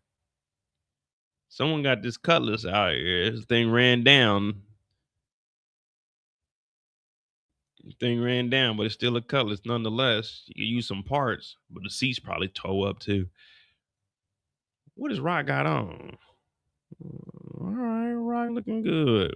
Smelling good too. But there's a body. And that body was B-Rilla. So they did find B-Rilla's body in the building. Now, you would think if they found this body in the building, they would see that Rock now owns the building. They already have cases on Rock. There was a shootout with Rock. There's already been an investigation with Rock being involved with the mob. There was a shooting at Rock's studio because she owned Crown Studio. You know, in the real world, we'd be looking at it like, hey, nah, hell no. Who's investigating Raquel Thomas? Because there's a lot of shootings going down where she got shot by the mob. Her apartment complex is a huge shootout there. You know what I mean? Shit been blowing up. There's a lot of stuff going on. Scrappy was found dead. You know what I mean? There's a lot of shit pertaining to the Thomas family. But he does say he has an international buyer. And this international buyer is talking about dropping off all cash. Now, Rock don't care who buys it. That's just like you selling something. I don't care who buys it as long as somebody buys it, because it's only worth what somebody's going to pay for it. So let's say she can get 150, 200,000 off of here. We're going to just say 250 because that sounds like a good number. The dude's going to come and pay cash. He, if it's 250, there was a body in there, I can do 200, knock off 50 off of there. But he is telling Rock there is a potential buyer. Now it's an international buyer. Some people were saying it may be Hazard, but he's already here in the States. So I don't think he would be considered an international buyer because he lives here in America. Well, he has a house at least. But she don't give a damn. She like, shit, whoever gonna buy it, let's get this thing cracking. That's all I care about. Getting this thing cracking. Then Rock got that big ass pager too. Look at that. Beat me 911.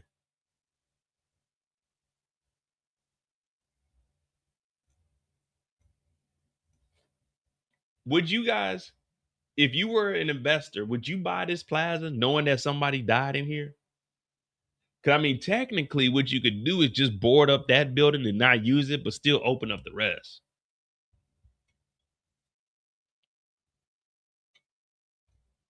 Because you can get a good deal on it. For sure, for sure. So Rock's trying to sell the plaza.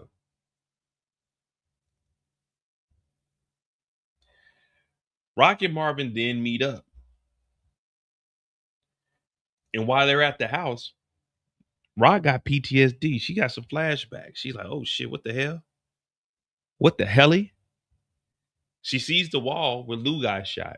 Marvin is talking about everything that's going on. He's like, hey man, we gotta go get Unique. Rock is talking about fuck Unique, man. Unique is gone, man. Quit thinking about that. But the reason she looks at that wall is because that's where Lulu was slumped at. She even hears the bullets. Bow. Now remember, there's a bullet in the ceiling. We don't know if they did anything about the bullet in the ceiling. 2 bullets hit Lulu in the chest. Ruben's gun went off and it hit the ceiling. And we think that the bullet went into the ceiling in the kitchen. But she's like, I'm going to go get some water. Let's go in the kitchen. He's like, nah, just bring the water back in here. But they end up going in the kitchen and they're just still talking about what's next. How are they going to get past this? She knows they got to make this happen in Manhattan. This is all we got left. This is the only play we have. And Marvin, you need to quit bullshitting. We got to do what we got to do.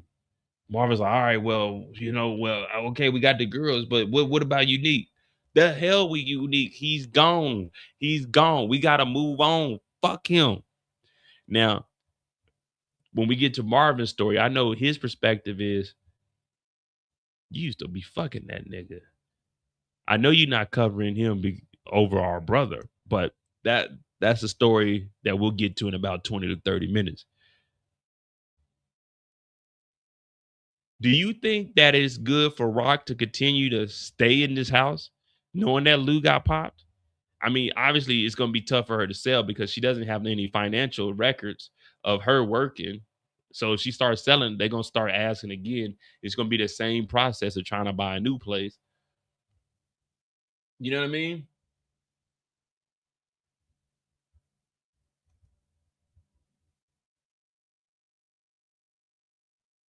Now, I'm going to put Pino's story in here with Stefano after we leave this Marvin situation, just so we can, because all of that's pertaining to Rock. So I'm about to talk about the Pino in the Rock story with Stefano, because that's really the only time. And then we got Stefano with Kanan.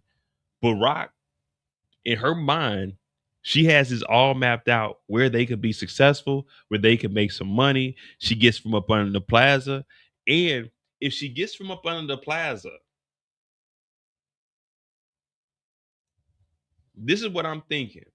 If she can get from up under the plaza, let's say she owes Hazard,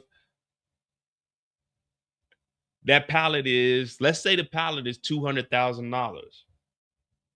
The pallet is $200,000 that she owes Hazard, that she got to move, right? If she can get the $250 off the plaza, that will put her up $50. She could pay the $200 off, and then all the money that she's making off the pallet, because you didn't pay the pallet off, but now you still had that dope. All of that will be pure profit to her. You know what I mean?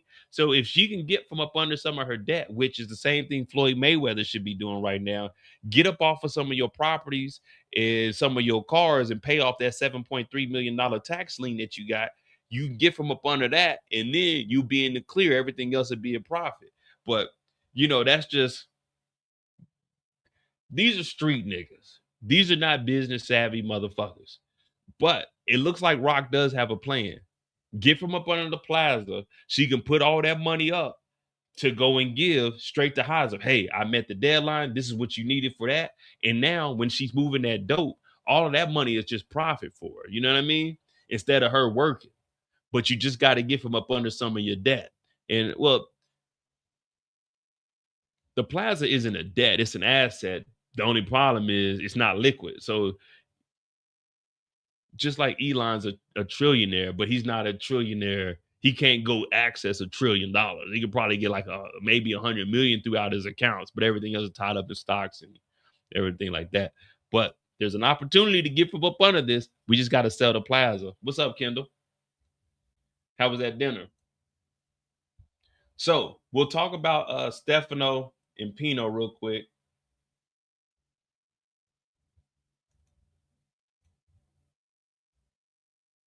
So Stefano goes to meet with Pino, and this is really, hey, don't be fucking with Rock. Now Pino's sitting here like, nigga, who you talking to? Some people were saying Stefano don't have the respect, or they don't respect him. You got to remember, the mob moves in boroughs.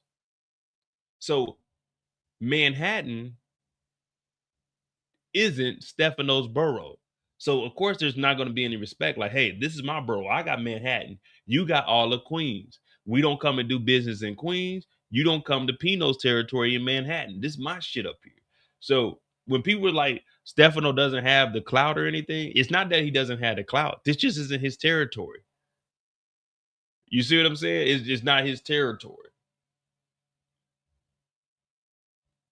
But he's like, man, don't work with Rock. Now, remember, these families, they got to be in agreement with each other. I mean, they got their rivalries, but for the most part, they won't go at each other unless it's agreed on by the families. You know what I mean? But he's like, hey, I got stabbed up by Rock. But Pino's like, that shit ain't got nothing to do with me. That's some Southside business. That's that Queen shit. That's that nigga shit. I'm up in Manhattan. Shit clean up here, baby. Shit clean up here. A little booger sugar, but it's clean up here. We don't deal with the riffraff. You know what I mean? We got the high clientele. So it's not that Stefano doesn't have clout. It's just this ain't his territory. And like Eric said, this the big leagues. This Manhattan. This is where the niggas with the real money at.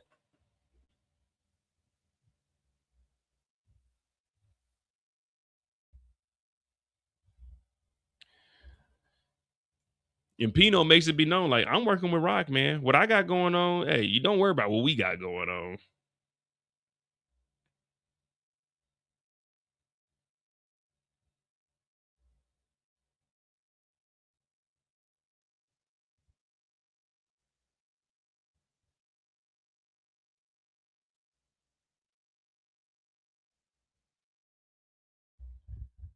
Yeah, he definitely checking them, letting them know, look, this my shit, bro. This my shit. You don't come here and tell me what to do with my shit. I don't go to your shit and tell you what to do with your shit. So Pino is basically letting it be known, I'm doing business with Rock. Now, Stefano does know about Pino's operations. That's the thing about the families. They know what you got going on. The families meet up. You know what I mean? The families meet up. They all talk about what's going on. So everybody knows what each other got going on. That's why you need that approval to go and do a hit. So if family B wants to go do something to family C, they got to go to all the families and be like, hey, we got an issue with them. Are we authorized? And that's why Stefano, he never went to the families. And that's why he had Marvin doing all of the killing. Because with Marvin doing it, they wouldn't think it was a mob hit. It was just a nigga killing people. So that's where all of that came from. But back to Rock. So that was Stefano pretty much like, man, fuck Rock. Just fuck Rock and everything she stands for.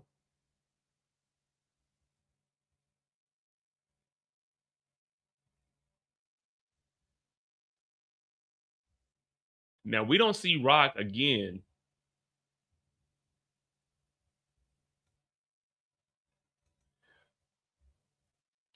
until she shows up at the bar. Now at this point, Jukebox is working at the bar. Juke is working at the bar, and her and Rock, you know, they got a close relationship, but Juke is kind of like, I don't fuck with you like that, Rock. I fuck with you, but I don't fuck with you. You know what I mean? It's like I can deal with you, but she's like, I thought you didn't want to work for me. I thought you didn't want to do nothing for me, Juke. Juke's like, I work for Marvin. She's like, that's cute. That means you work for me. Because I own your daddy too, just like I owned your uncle. Just like I owned Kanan at one point. Now, Rock is putting word out in the streets. Rock is talking to Juke, letting it be known you work for me. But Rock also, earlier in the episode, she told the young niggas, well, they ain't young niggas. She told them this isn't a move. This isn't a move. This is a message. Now, this is exactly what I've been talking about. This isn't a move. This is a message. So for us, we're looking at like, all right, well, what they about to do? They about to shake the city up. Well,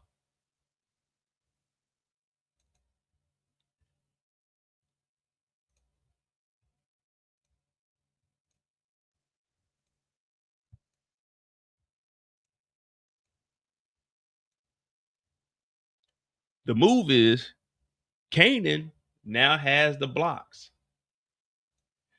Unique had the blocks. We ran them out. Now Kanan got the crew on the block. You see the scooter? That's how we know it's Kanan's crew. They went from scooter boys to corner boys. Now they really getting some money. They got the blocks. They sitting out here, and out of nowhere, pop, pop, pop, pop, pop. They slide. Now these are the two young bulls that are supposed to be sending the message. Not making a move, not taking over the territory, just sending the message. This guy does get shot over here. This guy gets shot over here, but he crawls off, so he's still alive. They get the bucking back, but there is this one body over here by the car. So one dude gets shot over here and he's down. Now, this is what I was talking about when we was in the intro. When Kanan shot at Buck 20, everybody like, oh, Kanan's fucking up. Kanan messing things up. Kanan did that because he thought Buck 20 and them was selling on his mama's territory. And yeah, there was a little bit of jealousy because of the girl. But primarily, he was like, man, we can't have nobody selling on my mama's corner. Now, that's because Kanan didn't know about the agreement that went down between her and Unique. But now Rock is shooting up Kanan's corners, and not one person is saying Rock is wrong for shooting up her son's corner. You know what I mean? It's like Kanan does something, it's Kanan's a fuck up. But when Rock does it, everyone's like, oh, that's just a part of the game. Well, no, it's not. No, it's not. Kanan got rid of Buck 20 because he thought he was selling on your territory. Now you shooting at your sons, niggas. So remember, this war that's going on between Rock and Kanan is started because of Rock. This started because of Rock. Let's not get anything misconstrued. The issues between Rock and Kanan all started because of Rock. And right now, yeah, Kanan pulled a gun on his mom, but that's because she's been fucking him over. But this here is what triggers off the war. And Rock is the one that initiates this. This here is what initiates the war. Brandon said Kanan killed Lou. Rock don't give a damn about that. No, Lou killed Lou. Lou killed Lou. What did you expect Kanan to do? What you expect, Brandon? What you expect Kanan to do? If you got a gun and a nigga shoots behind you, what, you gonna turn around and just look and see what's going on? No, you gonna shoot. If Rock didn't have that weak ass security, then Lou would still be alive. If Lou didn't try to play hero, Lou would still be alive. No, hell no, we ain't doing that to young Kanan. Ruben was Rock security. Rock had all these niggas killed. Rock had D-Wiz killed. Rock had Scrappy killed. All these people were close to Kanan. Hey, I didn't say it was on purpose. No, you right. You right. I'm not disagreeing with you, but I'm saying that, hey, that's just reaction. Pow, shit, pow, pow. You know what I mean? Pow, pow, pow. But anyway, that's really the end of Rock's story there. We got the girls. They moving at work. We did shoot up the block.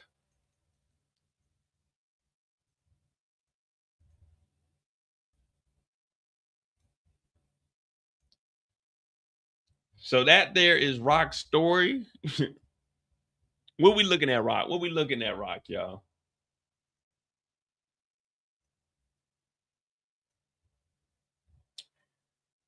Is Rock wrong for shooting up her son's corners?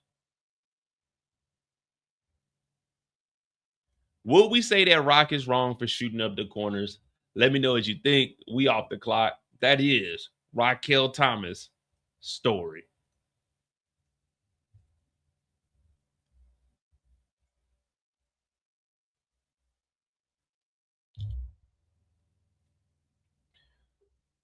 Rock and Kanan feed off each other, the ultimate toxic relationship. You know,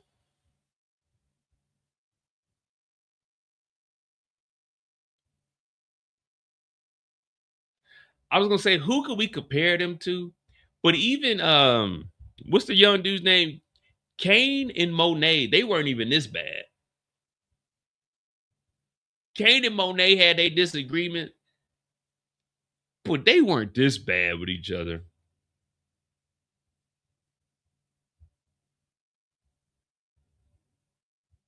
Nah, they definitely weren't this bad with each other. You know what I mean?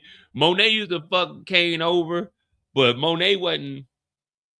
Did Monet ever send a hit after? Well, not really a hit. Kane did get jumped, but that was disrespect. That's because he disrespected Monet. It wasn't like she just shot up anything. She did tell him that he wasn't shit because Tyreek took his daddy out and you ain't doing a damn thing.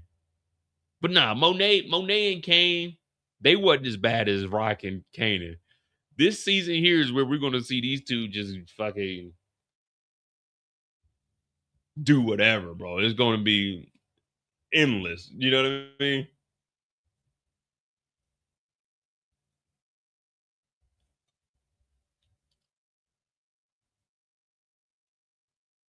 All right, we good, y'all. We good on time. Where we at? We had an hour and a half. We knocked out 2 characters. We got 3 characters left. I'm gonna give you some water, and we'll be back, and we'll finish this up. We'll probably finish up in like another hour and a half, so about 3 hours. But mind you, we're running out of characters. We only got 5 characters, 5 main characters at least.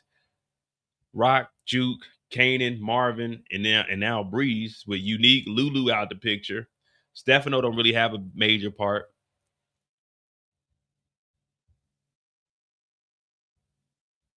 Nah, Kane never pulled a gun on Monet, but he did. He slapped her, didn't he? Or he pushed her. What did he do?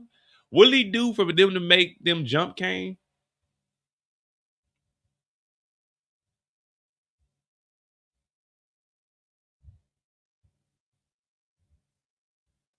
Rock and Kanan almost the same person. Hey, pretty much. That's what he said. The apple don't fall too far from the tree. I'm gonna give me some water. Y'all hit that like button, hit that subscribe button. We'll be right back. We have Marvin's story, and then from Marvin we go to Kanan, and from Kanan we go to Breeze. So it'll probably be about 3.5 hours. I thought we was gonna. Well, we'll probably. I can extend it, especially on Kanan. I can extend his story for, and then we'll figure it out. But yeah, we only got 5 characters, so it's like we're running through them, and then we're adding in Stefano. We got a Stefano with Kanan. We got Snaps and Pops with Breeze. Marvin and Flossie. Marvin and Kanan.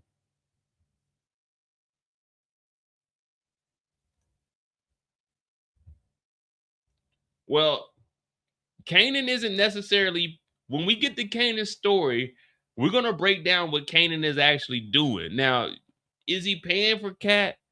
Yeah, but it's more of Kanan is paying for information. Because remember, Stefano told Kanan about Rock moving, like working Manhattan. So Stefano was filling Kanan in, and that's the reason Kanan is doing that, because he's trying to use her to infiltrate what Rock got going on, especially after the corner got shot. You know what I mean? So yeah, he's paying for it, but he's really paying for information. If that makes sense. Like, yeah, you're paying for her to come over, so technically that's what you're paying for. But he's paying her to get some information, but he's probably gonna be knocking her down. You know, that goes hand in hand. Information, you know, all that goes like hand in hand. You know what I mean? Y'all talking about room 304, huh?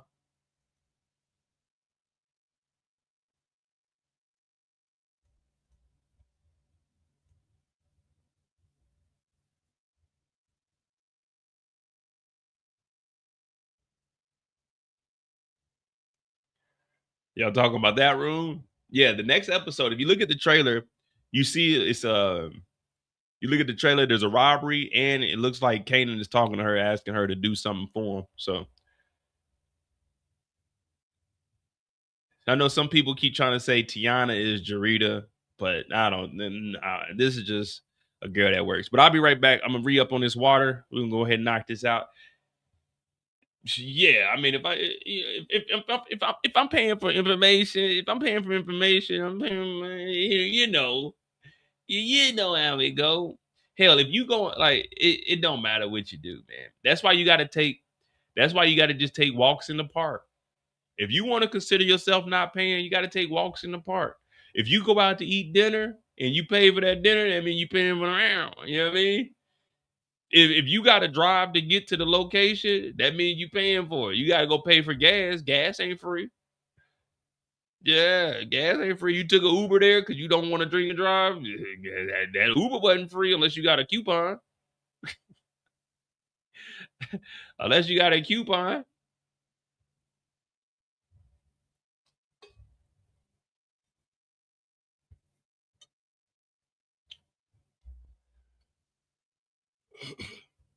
But yeah, let me get some water and I'll be right back though.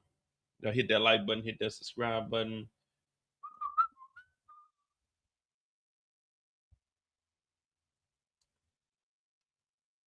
What we got? What we got to play?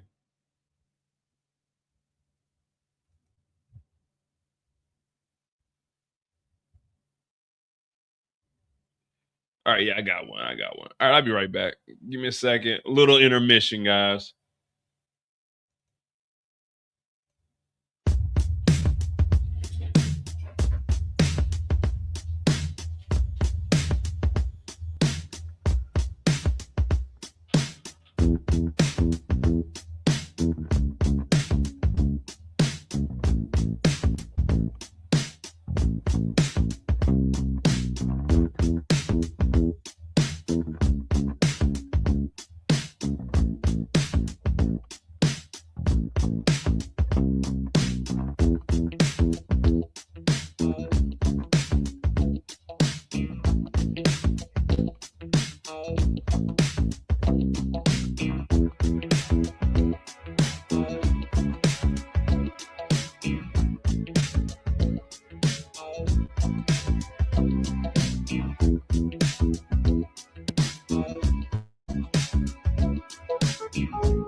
All right, we back right on time, right on time, right on time. Let me tell you something.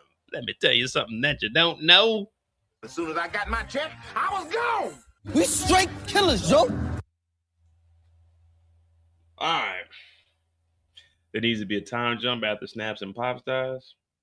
I don't know, man. I don't even know what we doing, man.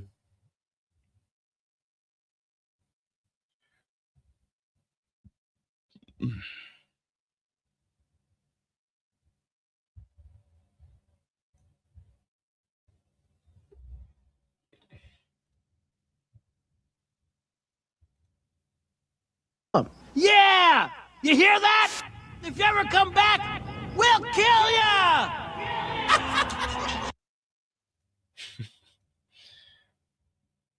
You know, I ain't even caught up on the Shy Guys. I apologize to y'all, man. I'm slacking this shit. But it don't look like we're gonna finish that season, man. I ain't gonna lie to you. That might be over with. What we got? We got Marvin, Kanan, and Breeze. Yeah, that'll put us about 3 hours. Marvin, Kanan, and Breeze's story. Do you think we should have got a full 2 season with Breeze?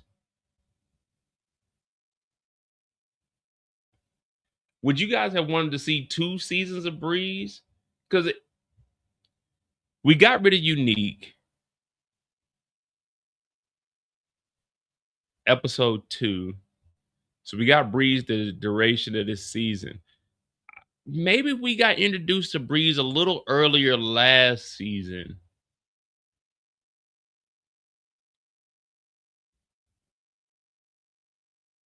Because, I mean, I don't know how much of a part he's going to play in Origins. Because there is a time jump in Origins, at least like 5, 6 years, 7 years. I think that's like 99. So, yeah, we could at least heard a little bit. All right, there's a dude in, you know, saying the East Side running some stuff. Oh well, he's here. He should already be established by now. That's what I was thinking. Like, I mean, Breeze was established. He's established on the East Side. It's just the South Side they taking over. Like, we don't even know. We don't know what Breeze's operation is actually like on the East Side. We just know he pulled up. He had the foreign. He pulled up. We like, all right, there go Breeze. You know, he's a money making from the East Side. Now it looks like Breeze is he's like a consultant. You know, he comes in, he renovates the city. He's redistricting the block. If that make if that make a little sense. You know what I'm saying? A little redistricting, you know what I mean? We're gonna move the lines here, we're gonna move y'all there, we're gonna set this here. We're gonna make some shit shake.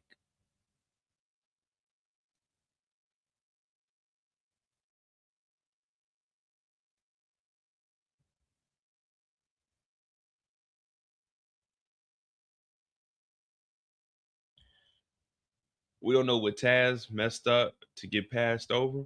Well, the whole situation with Taz, I don't think that Taz messed up anything. Remember, so the whole Taz thing getting passed up, he didn't mess up anything. Before we were introduced to Breeze, Taz was already there. So we got Breeze, but we don't know who Breeze is. That means we don't know anything that Breeze has going on. Taz has always been here. Taz has always been Breeze's right-hand man, but they were just on the East Side. So we knew nothing about him. Taz was always a number 2. So Taz isn't getting passed up. Taz is still his number 2. Snaps and Pops, they get a hold of Kanan in the South Side. So Breeze is over here on the East Side. Now we got the South Side. Taz isn't getting passed up. Snaps and Pops are doing business with Kanan. So we got a number 1 on the East Side. We got a number 1 on the South Side. So Taz isn't getting passed up. Taz, you're a number 2. Your job is to be the number 1 on the East Side's number 2. Kanan is the number 1 on the South Side. Our money is going to Kanan. We're not passing you up. You were never up for you didn't have eligibility to be a number 1. What would you have been a number 1 of? You a East Side nigga. Kanan is a South Side nigga. Kanan is the number 1 for the South Side. So it's not like Taz is getting passed up. This isn't your role. If anything, you would be the one for the East Side. If Breeze gets knocked down, you become that number 1. You don't get to become the number 1 of the South Side when there's already a number 1 on the South Side. You know what I mean? So if Famous was still alive, it would be Kanan number 1, Famous number 2. You know what I mean? It's like Tariq number 1, Braden number 2. But then you had Kane. Well, you can't really say that. Before the Tejadas and Tariq actually like linked up, you had Monet as the number 1 and then Kane as the number 2. You see what I'm saying? So it's like Taz isn't getting passed up. Nigga, you weren't eligible to be the number 1 on the South Side. You're not from the South Side. Snaps and Pops are the bank. The niggas getting the loans are Breeze and fucking Kanan. Nigga, you never got the loan. You like the child at the house. If I got a house and I got the loan, I pay the mortgage on this motherfucker. The loan goes to me. You niggas are just living here. You know what I mean? You see what I'm saying? Like Taz is still a number 2. You just the number 2. You just the number 2 to Breeze. But you not number 3. It's not like Breeze, Kane, and you. You don't answer to Kane and you answer to Breeze. Like you don't need, well, I mean, the way the operation is, but that's not your boss. It's the same. It's the same with Unique.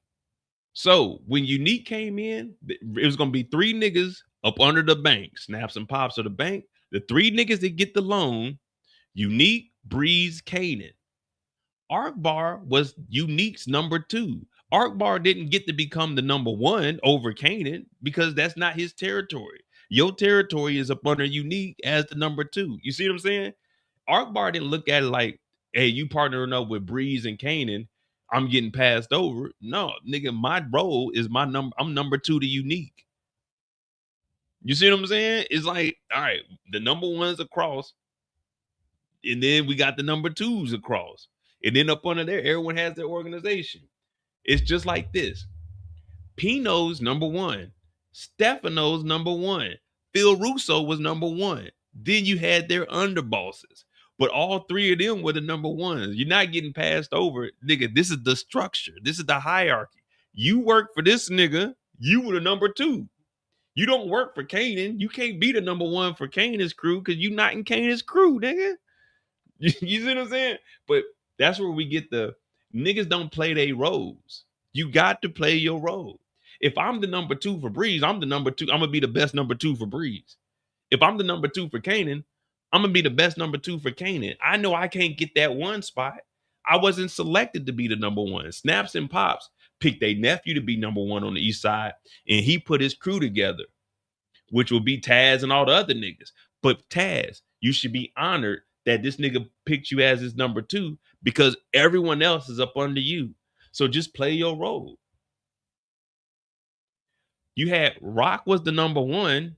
The number 2 was Marvin. The number 3 was Lou. Now in that order, yeah, that's 1, 2, 3. And Kanan was like number 4. Well, Scrap would have been like number 4 at that point. But yeah, your job is to be number 2, nigga. It's a basketball team. You on this team, you the number 2. You can't be the number 1 for the other team, nigga. You on this team. Sit your ass down and make your money. You the number 2. You don't have to do nothing but drop off drugs to the white boys. That's easy. That's easy. And I get money. I don't need to be the richest nigga. When shit goes bad, what they gonna do? They gonna come for the number 1. They ain't gonna come. No one cares about the number 2. They say, I am number 1. 2 is not a winner, and 3 nobody remembers. You winning as a number 2. You got money in your pocket. You don't have to be on a. You don't want to run corners. Oh, you giving Kanan corners. I'm giving Kanan corners in the South Side where Kanan is from. I'm not giving Kanan corners in our territory. We got our corners. You maintain our corners. The niggas, you not on the corner. Nigga, you in the big house with the AC. Who's that nigga on that nag? That's what you get to be, the number 2.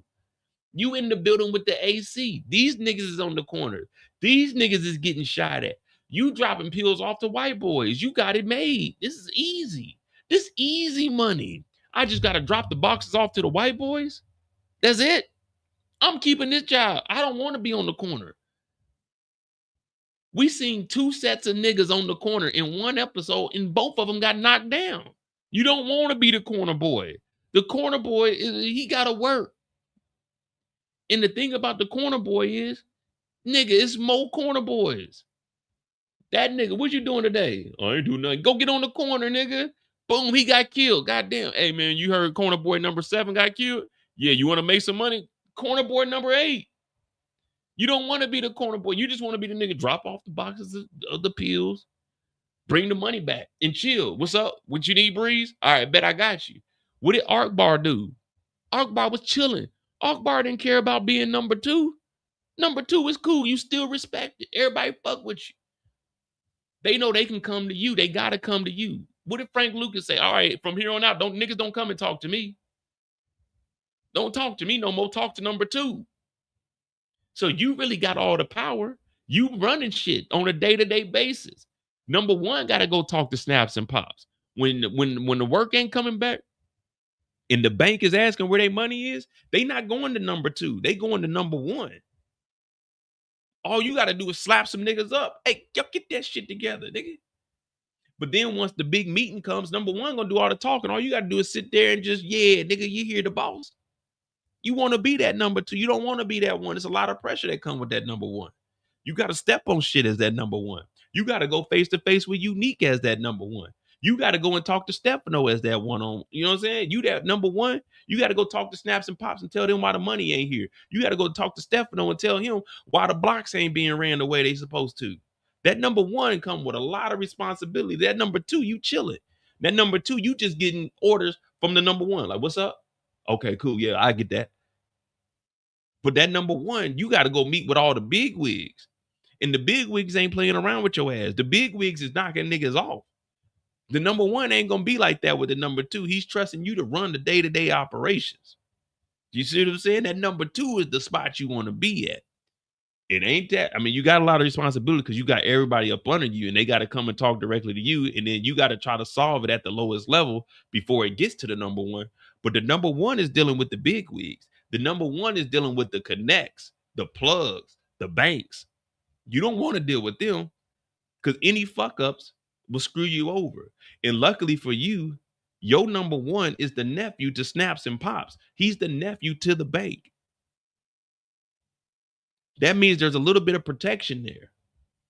Now, if you go off and be that number 1, let's say your block gets shot up by Rock. What you gonna go tell Snaps and Pops? Oh, my block got shot up? They're gonna tell you the same thing they told Kanan's bitch ass. We don't give a fuck about that shit, nigga. Where's the money at? We don't give a fuck you lost soldiers, nigga. Where the money at? You don't want to deal with that. You want to be that number 2, nigga. You're not prepared to be the number 1. If you letting the white boys get up under your skin, you ain't prepared to be the number 1. You a soft nigga. You can't let niggas get up under your skin. You can't let niggas trick you out your spot. You got to be the best fucking number 2 that you can be. I don't mind being number 2. I don't care if I'm number 3 or number 4. I'm going to be the best number that I am. And I'm not about to step on nobody's toes because one thing I know is if you cross a nigga, later on, somebody going to cross you. So you got to play your role how you got to play it. Because once you start acting out and doing all this wild shit, coming up to Kanan, yo, you ain't gonna, niggas is going to be trying to X you out because you're doing too much. What did you do as you was the number 2?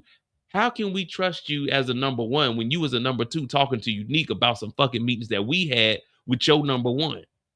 Yeah, nigga, your number 1 had a meeting with the bank and Stefano, and you telling outside niggas about the meetings, talking about, I just thought he should know. First of all, you were number 2. You shouldn't have thought nothing, nigga. I tell you what to think. Nigga, I tell you what to do, you do it. See, you ain't prepared to be a number 1. And that's the thing. Everybody ain't meant to be a boss. Everybody ain't meant to be a millionaire. We get the lives that we get because that's what we are meant to have. It's all been written for us. Yeah, you can always do better and elevate. You can always get money if you come up with an idea. Hey, number 1, I got this and this going. You can expand your territory. Then yeah, you be the shit. You the best number 2 we got. We're gonna look out for you. Here go a little pack on the side. You get you a little bit of a crew. Hey, I'm gonna get you these corners, but you gotta be the best that you are in your position. When you go to work every day, you got somebody you gotta answer to. You don't want their job. I don't want to deal with all that. I'm cool with what I'm getting paid. I'm straight. But you got to be the best at what you do. You can't worry about nobody else. And that's where Taz is going wrong. But he's not getting passed up. Nigga, you're number 2 for a reason. Breeze fucks with you. But now you're getting in your feelings. And now Breeze got to look at you, got to put that belt on your ass. All you got to do is just shut your mouth, do what the fuck you told. You could be cool as hell with Kanan. Ain't nothing wrong with Kanan. You're not getting passed up. You must have not, you don't know this nigga Kanan's resume, do you? You don't know this nigga. This nigga got a gangster ass uncle. His other uncle was a gangster too. He got popped. His mama's the ultimate hustler who owned 2 goddamn apartment complexes, plus one over in Jersey. She been hanging with the mob. Snaps and Pops knows about his mama, knows about his dad, DEFCON.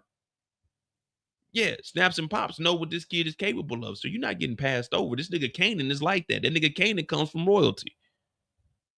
You just Breeze's mans. You grew up with Breeze. That's why you his number 2.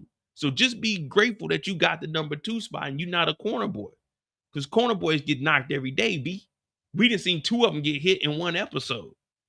All you doing is dropping off boxes of pills. You got the easy. You ain't moving dope. You moving prescription pills, nigga.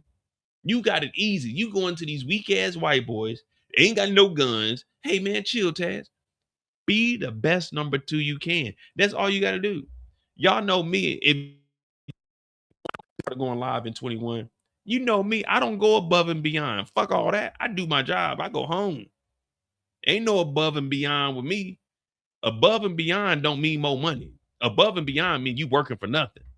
Me, I do what I'm told. You tell me I need something done by Friday. It's Monday. I'm going to get it done by Friday.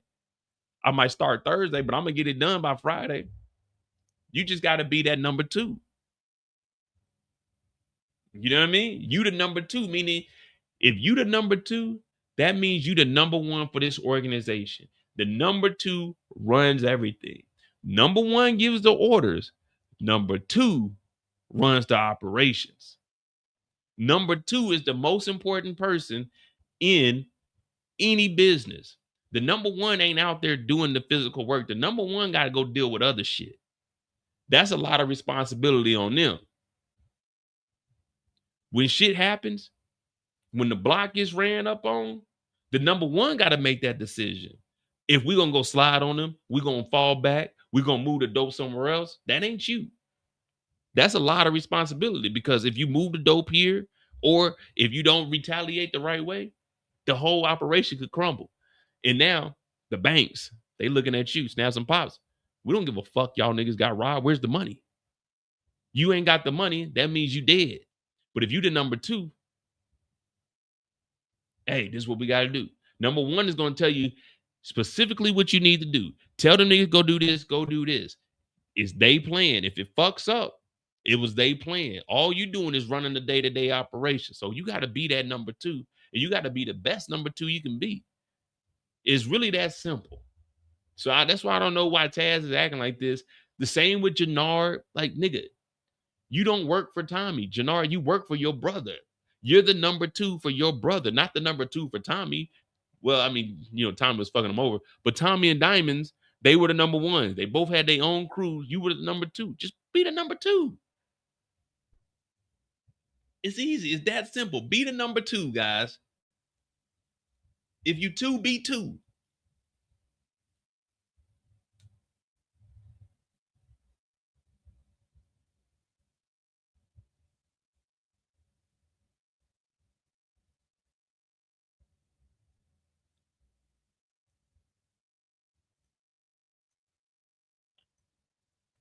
All right.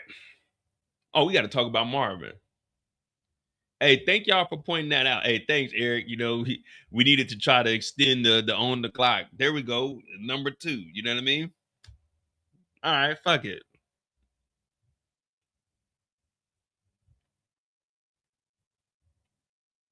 You're going to be 2, be 2. You don't want to be 1.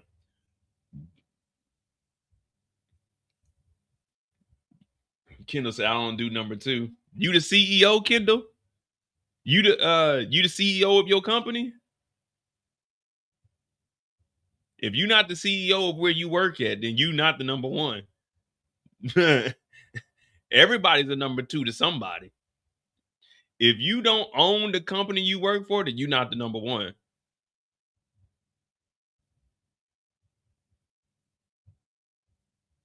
If you ain't the COO, the CFO, you ain't the number one, the number two, the number three. If you have somebody that you have to answer to, you ain't the number one. You ain't the number one. Me, where I work at, I'm the number one. But I still got niggas I got to answer to. So I really ain't the number one. If I got to go down the thing, Trump would be my number one. I'd probably be like number 8. Just because that's how the DOD is. Well, they call it the DOW, but I don't call it this shit. I'd probably be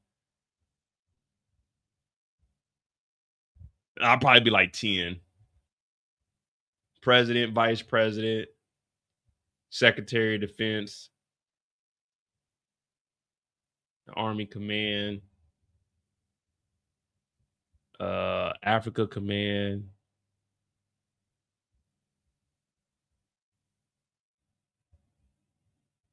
region, base, colonel, major.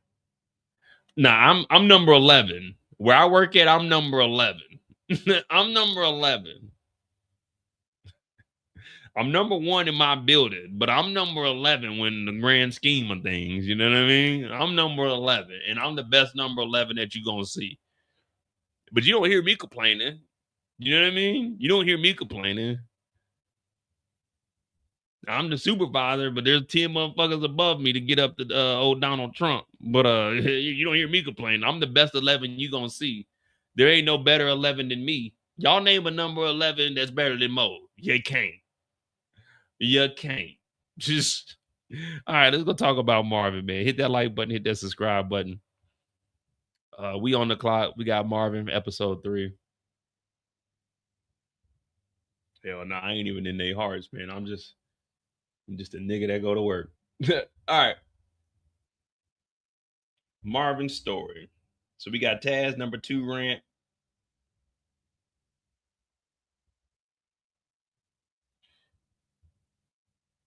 We'll do 203.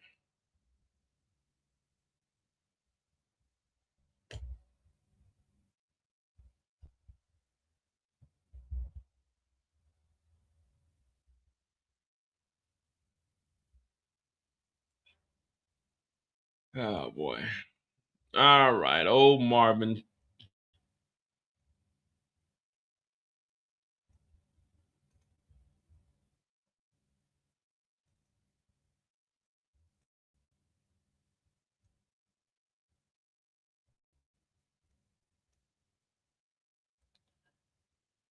Oh, we didn't jump too far ahead. Marvin, we see him earlier.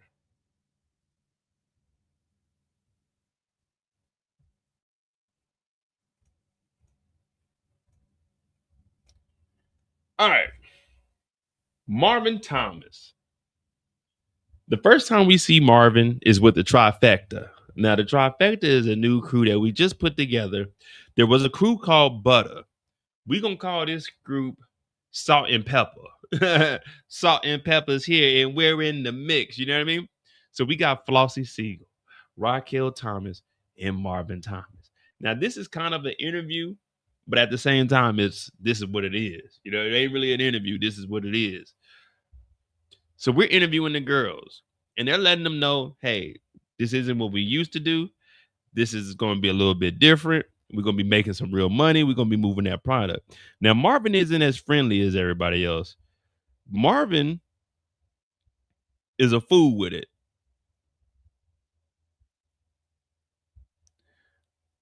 Marvin lets it be known straight up and down, hey, you moving our work.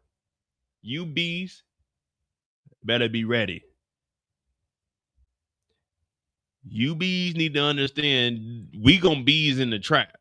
Now look at Marvin's face. Look at Marvin's face. Marvin don't give a damn about nothing they talking about. Marvin is making sure, hey, you moving our product. Now Marvin isn't saying much. Flossie is kind of looking at Marvin like, hey man, what you got going on? Why you talking to the girls like that? Hey man, this is power. And Marvin knows if you're too friendly with people, they not gonna get the job done. my dad instilled fear in all of us growing up. Now my dad, when he talks to me, I just laugh like, ha ha, nigga, I ain't no kid no more. But when I was younger, my dad used to get on our ass. And that's what Marvin is doing with them. He's like, listen up. We're going to be moving this work. Y'all need to get y'all ass focused. So Flossie is like, hey, Marvin, you got to chill. These are my girls. You know what I mean? My girls are professional. You need to chill it out. But Marvin don't give a fuck about none of that. So Marvin and Flossie end up having a conversation at the bar after Rox leaves. And she's like, hey, you got an interesting personality about you, Marvin. And he's looking at it as she's flirting with him. And I'm thinking, damn, okay. I'm thinking the same thing. Flossie trying to get her floss on. Oh, no, I'm with you more. I'm with you. And that's what I was about to say. When I made my video breaking down the trailer, I say there's something about Flossie I don't trust. So she gives Marvin her number. She's like, I want to talk to you. Maybe you should talk to the girls a little bit differently. But Marvin is like, I don't pay for no puh. And I'm like, I'm right there with you, brother. I'm right there with you. Plus, I ain't even got that kind of money to spare. I'm broke as hell. Y'all hit that like button, hit that subscribe button. Cash App is at the bottom of the screen. Cash App is MOEDOTJ. You know what I mean? But it's gonna be pinned in the chat also.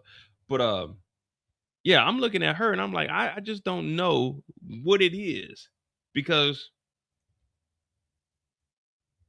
she's given Marvin her number. She wants to talk to him, but what do we have to talk about outside of this business that we have? You know what I mean?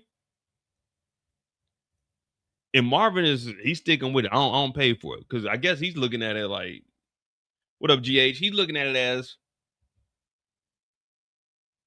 what's the point of talking to me? What do we need to talk about that we can't talk about right here in this setting?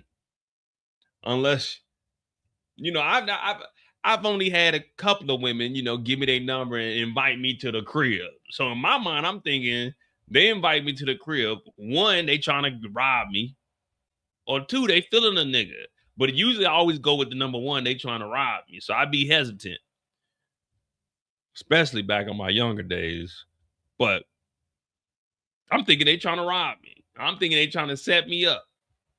But then I'm thinking, man, they might be feeling a nigga. But at the same time, it might be a setup. They might be feeling me, but feeling like they want to set me up. Either way, Marvin is looking at it like, I ain't paying for no round.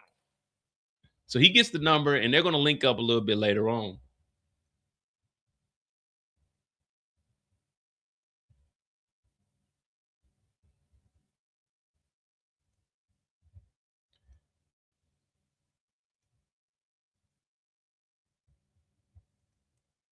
Marvin pulls up to the barbershop. And when Marvin enters in, everyone's looking around like, damn, what Marvin doing? You know, Marvin keep that Steve Harvey lineup. Marvin keep the Steve Harvey lineup. We ain't never seen Marvin at the barbershop, but we know Marvin gonna have that lineup.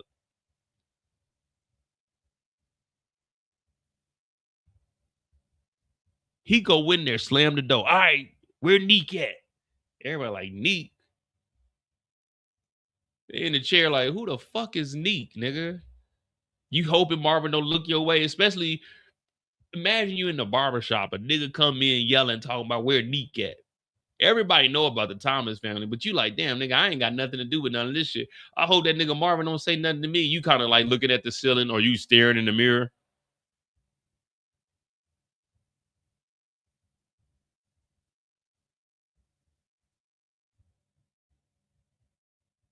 Oh, I don't know nothing, Marvin. I got a job interview. I don't know nothing. Marvin coming here yelling, talking about where Neek at, and now you hearing where Neek at. Who the fuck is Neek? I'm thinking Neek is a girl. Like, Neek, what? Monique or something? Like, who the fuck is Neek? You know what I mean? Like, who calls this nigga Neek? Who is Neek?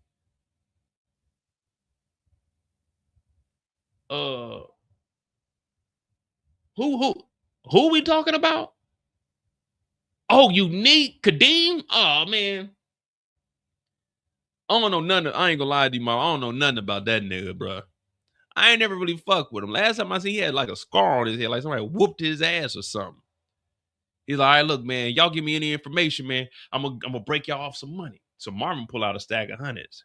Now everyone is quiet at this point. This nigga right here in the chair, that nigga hear that.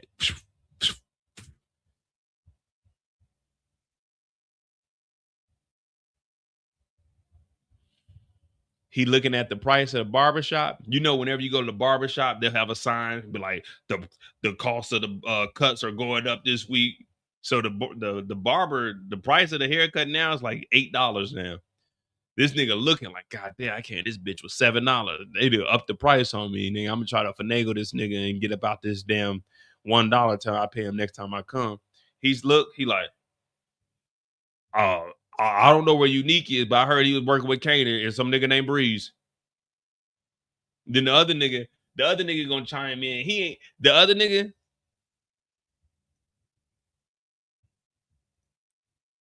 The other nigga, he ain't even know what was going on. He just heard that there was some money going on. So he's like, yeah, I heard that too. He ain't getting no money. You know, he trying to get a participation trophy. The first dude was like, yeah, I heard Unique was working with your nephew Kanan and a nigga named Breeze. The other dude gonna say, yeah, that's what I heard too. Marvin didn't get the other nigga no money because he waited. We know you don't know. You just, y'all heard that too. You ain't hear that, nigga. Where you hear from? Hold on, don't you say nothing. Where'd you hear from? You said you heard it. Who you hear from then, nigga? You want some money? Who'd you hear from? Ray. Ray ain't tell you nothing, man. Ray don't know nothing. You ain't hear shit, nigga. You just heard him say that shit. You just agree. You thought you gonna get some money, didn't you? The other nigga didn't hear nothing in the streets. The other nigga didn't hear a motherfucking thing. That's why he ain't say nothing. The first dude like, yeah, I heard he working with your nephew Kanan and Breeze. The other dude, yeah, I heard the same thing. No, you didn't. If you heard that, you would have said something. Nigga, Marvin is giving out money. You would have said something. You would have been the first nigga to say something. You really want some of that money. Second nigga talking about, y'all heard that too. No, you didn't. You lying. You lying. And then when Marvin leave, I'm going to look at the other dude in the barber chair like, nigga, you ain't never hear that shit. Nigga, first of all, you don't even be in the streets, nigga. We know where you be at, nigga. You got a good job, nigga. Your real name is Clarence. And your parents got a real good marriage, nigga. You don't be in the streets, nigga. Yeah, you right. I try to get some of that money. That nigga gave him $300. I was trying to give me at least a 50 piece or something. That nigga got $300. Nigga, I was trying to chime in. Everybody in the barbershop laughing like, nigga, you a fool with it, nigga. That was risky, but we don't blame you, nigga. Marvin handing that money out, I would have. Yeah, it's some nigga named Breeze from the east side. I heard the same thing. He ain't lying. And I ain't heard from Neek, though. I ain't seen that nigga, but yeah, I heard he linking up with the young niggas. Yeah, he linking up with the young niggas. That's what I heard, Marvin. I get like 200. Marvin, I heard the same thing, Marvin. Oh man, Marvin, you always on that shit, man. I heard the same. I'm telling you, I ain't heard from Neek, but I heard the same thing, man. The young nigga, what'd you say his name was? Sneeze. Yeah, Sneeze and your nephew, Kanan, K-Dog. That's what we call him on the block, K-Dog. Marvin, I get 100. Marvin, you at least pay for the haircut. Marvin, hey, Marvin, don't leave, man. God damn, man. God damn. Marvin ain't, I'm gonna get 100 or something, a 10 piece, and can pay for my haircut or something. I'm verifying what the first nigga said. He hooking me up, shit. Marvin stingy as hell with the money. Hey, goddamn, nigga, you can't break a nigga off $10 or something. Shit. Stingy ass Marvin, man. Fuck Marvin. What'd you say? Oh, no, I was bullshit. I was saying fuck like Marvin Gaye because he made that one song. I was like, man, that one song, that shit hard as hell. So when we say like fuck somebody, it mean like we fuck with him. Like not you, Marvin. Marvin, I ain't talking about you. You know, I'd never disrespect the Thomas family. That was Eric. Eric said that shit. Yeah, Eric H. He said that shit right back there. The nigga back there playing checkers, that nigga said that shit. Marvin, you know nigga, we went to school together, Marvin. We used to share, remember we used to share the reduced lunch, nigga? Marvin, it's me, man. Eric said that shit. I ain't say it. Shit. Eric said that shit. I ain't say that shit, Marvin. You know I never disrespect the family. I love y'all. Hey, RIP to Lou, man. You know, I went to the funeral, man. It's beautiful, man. We gonna find this nigga Neek, though, for real. Your number's still the same? Hey, what's your new number, Marvin? I'll pay you. If I get any, you want me to pay you? I'll pay you. What's your new number? You got a cell phone? Oh, just a pager? You want me, if I hear, you want me, I can hit you up if I hear anything else. I'm just saying, like, if I paid you with information, you can like 100. Hey, I'm just, I heard y'all bought that bar. You know, I'm gonna pull up on y'all. Hey, I'm gonna pull up on y'all, man. I'm bring some crew. Is it cool? We come. I'm gonna get you a drink, Marvin. Marvin, you just not gonna talk to us? All right, I fuck with you. I told y'all I fuck with Marvin. I grew up with Marvin, y'all. Me and Marvin, we cool. Yeah, I'm gonna page him. Yeah.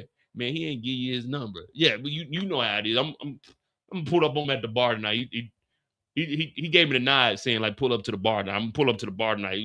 You know, man, we not about to talk business in front of you bum ass niggas. Y'all niggas in here begging for money. I'm gonna fuck my nigga tonight at the bar, nigga. What the fuck you talking about, nigga?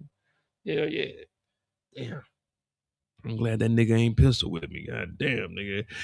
Shit, I risked my life for a little $50, nigga. I'm in here lying like a motherfucker. God damn, nigga. Hey, did you really hear that shit about his nephew working with that nigga Unique, or you made that up?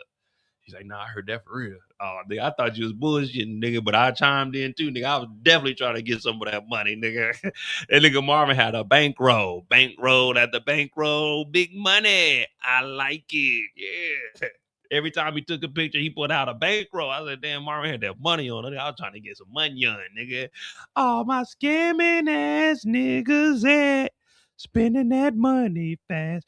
20s, 50s, 100s cash. Marvin going that go yard bags. Spend that shit. I was trying to get some of that money, nigga. I was trying to get some of that money on, nigga. I was trying to get some of that money on. Gotta hype me up. Hype me up. Yeah, I'm trying to get some of that money, nigga. Gotta hype me up. Hype me up. Gotta hype me up. Hype me up. Gotta hype me up. Hype me up. I'm trying to get some of that money, nigga. I was trying to get some of that paper, nigga. I'm the ultimate hustler, nigga. Gotta hype me up. Hype me up. I'm trying to get some of that money on, nigga. I'm trying to get 100 out of that nigga. Yeah, I'm trying to break the bank, nigga. But anyway, Marvin finds out about who the fuck is Breeze, nigga.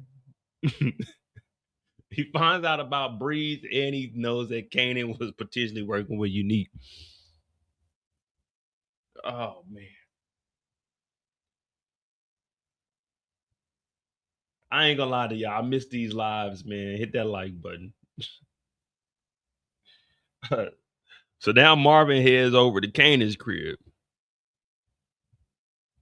Damn, my pictures ain't loading up no more.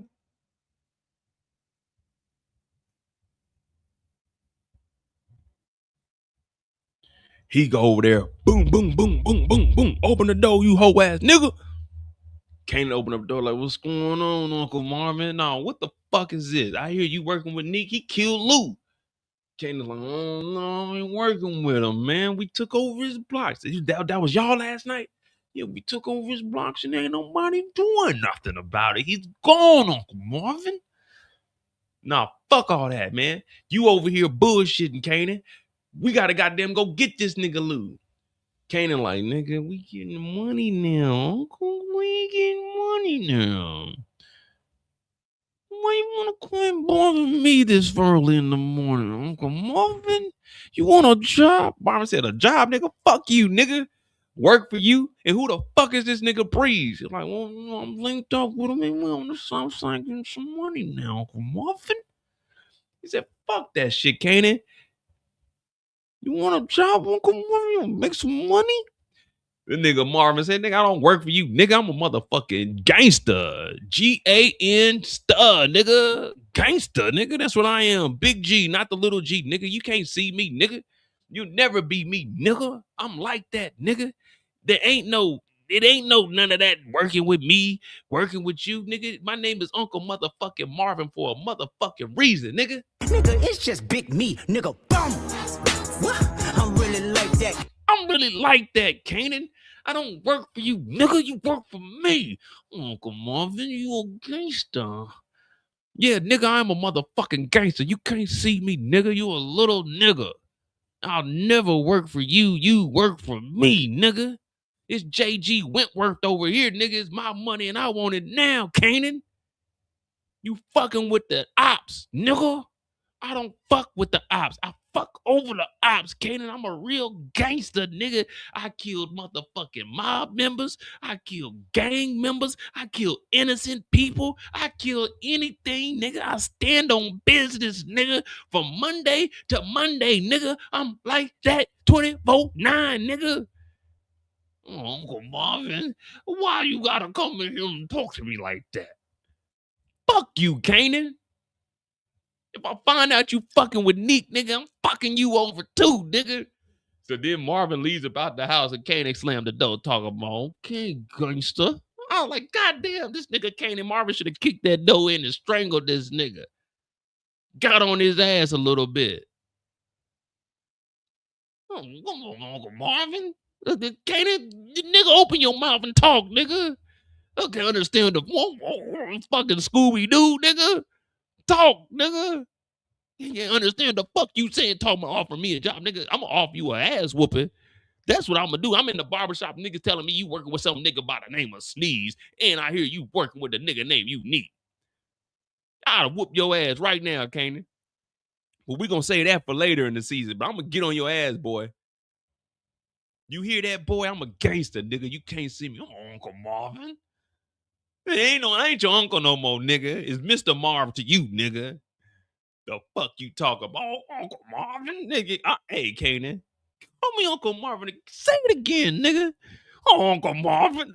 All right, Kanan. I'm on your ass, boy. You work for me, nigga. I'm a gangster, nigga. G-A-N star, nigga. Gangster, nigga. Oh, Uncle Marvin. No, it ain't. Hey, nigga, I told you stop calling me that.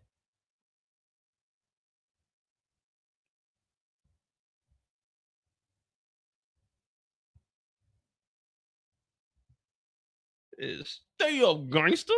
Hey, nigga, I'm whooping your ass, Kanan. I'm whooping your ass, Kanan.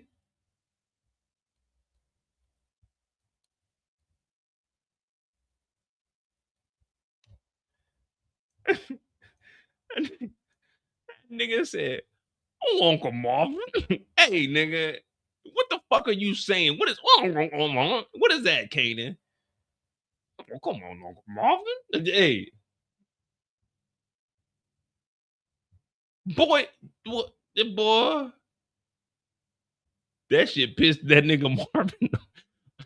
All he did was offer Marvin a job, and that nigga Marvin started flipping out.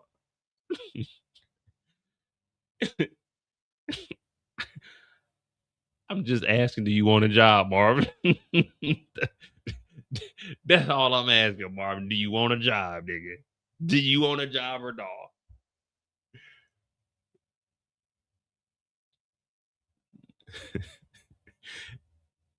I ain't never seen no one get mad for being offered a job.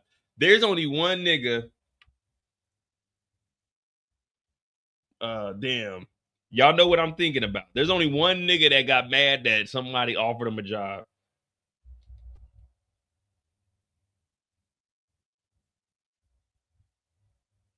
Y'all know what I'm talking about?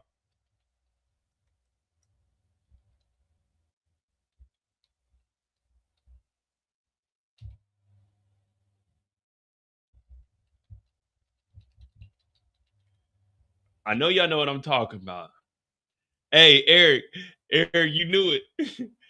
Eric, you knew it. There's only one dude that got mad that someone got him a job. Look, Soul Food Bird X got her boyfriend a job. Nigga, I was just about to look that up, nigga.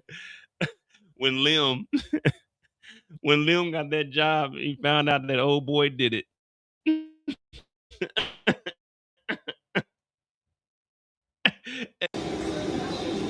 No, I know your wife.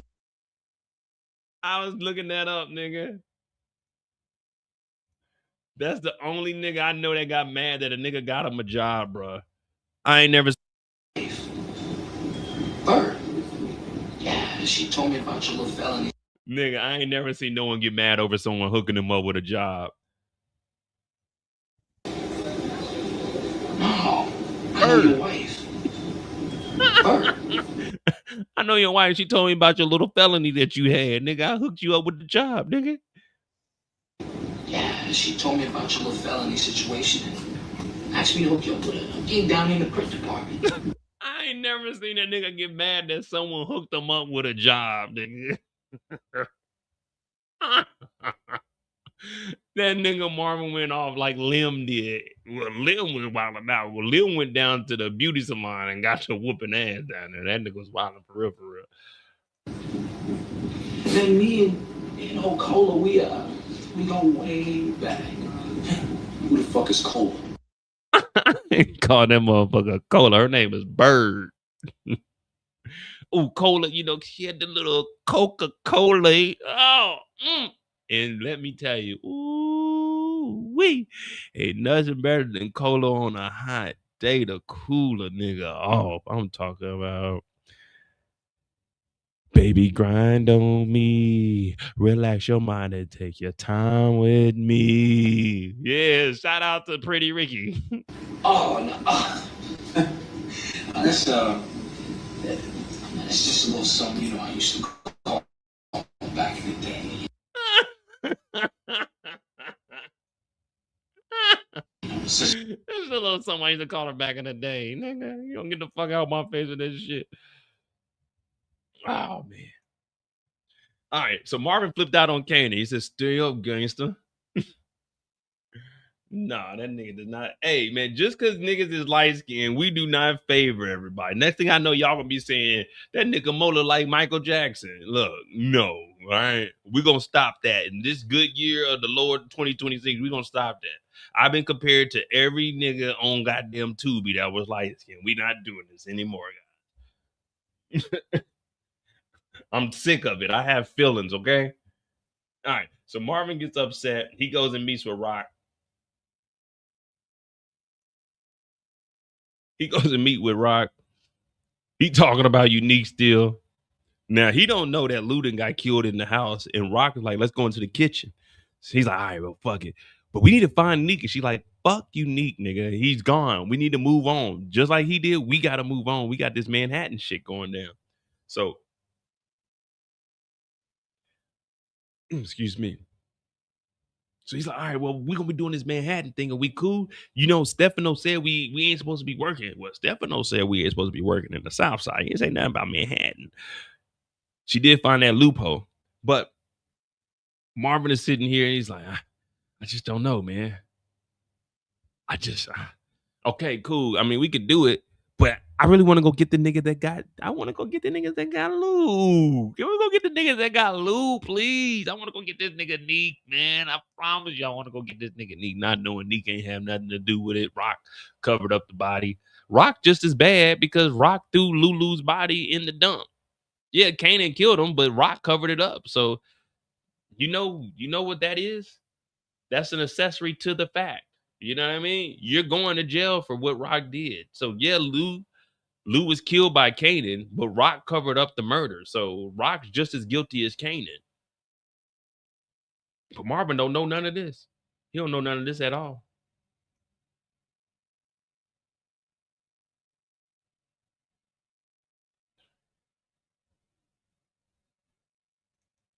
Now, Marvin does go and meet with the pastor, but it's the same thing every week, you know, trying to get somebody to pay for it. So Marvin goes back home after talking to the pastor. And Juke is in here. She's watching Hangover with Mr. Cooper too. I was like, okay, I was gonna find that episode so we can try to get a feel of what year we're in. You know what I mean? So I'm gonna go back and try to find that episode and see when it aired.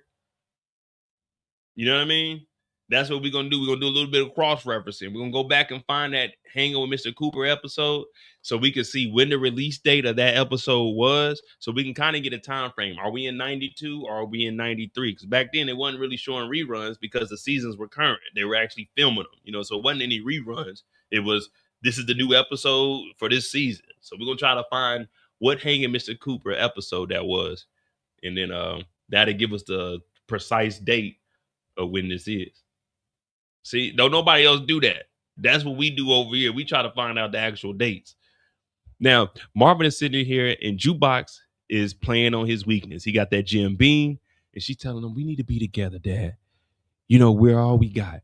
We got to stick together. Blood is thicker than water.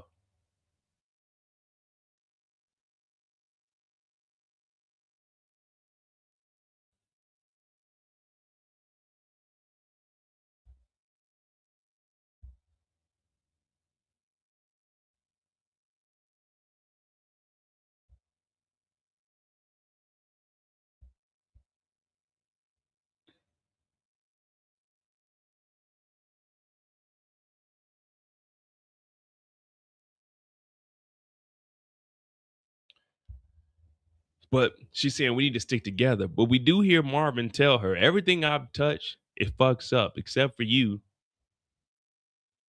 You're good. You're the only good thing that happened to me. Now she's saying she wants to stick around and protect Marvin so they can protect each other. But Marvin tells Jukebox straight up, I want you to leave. I want you to get out of the city. Now he don't know that Jukebox is doing a lot of wild shit on her own behind the scenes, talking to Detective Garcia, fucking off in the clubs. But he knows, Juke's an adult and, she gonna do what she want to do. But she convinces Marvin to let her work for them. So this is why Marvin brings her to the club. Now, from Juke's standpoint, Juke is doing this because she needs to make money to pay Detective Garcia. So she's playing on Marvin's emotions because she knows Marvin really does love her. He's definitely changed from when we first seen them interacting with each other.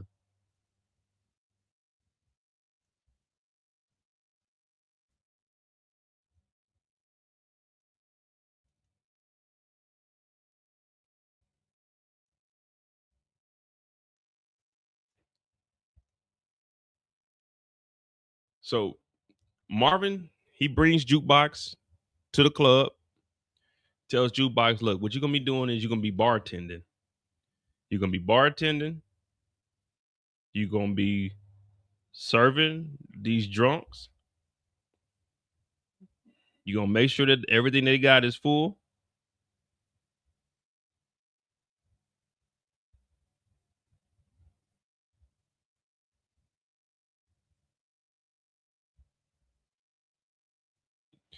And you're going to be counting the money, girl. That's your security over there. He going to hold it down for you. He going to make sure you're good to go, G to G. And right there is a gun. And he tells Jukebox, don't you hesitate. You pull that motherfucker out and you get the bucket. Bow, bow, bow, bow, bow, bow, bow. Use all of them rounds in that thing. So we know something's going to be going down within this bar at some point, at some time. But Jukebox's job is to count the money, have the girls pick up the work, count the money, serve the liquor. Pretty simple. Yeah, he said there ain't nobody in there right now. But he said once they start, once they start emptying their glasses, it can get a little hectic inside. Oh, when you walk by every night, talking sweet and looking fine, I get kinda hectic inside. And baby, I'm so into you. Tell me what you wanna do. Yeah, that's how Juke gonna be in here singing at the bar, making tips. But Marvin did bring his daughter in, and now she's working for the family. And that's Marvin's story. Do we think that was a good idea to bring his daughter in? Do we think that it was a good idea to bring his daughter into the building to actually work for the family? Let me know what you think. We are off the clock with old Marvin Thomas.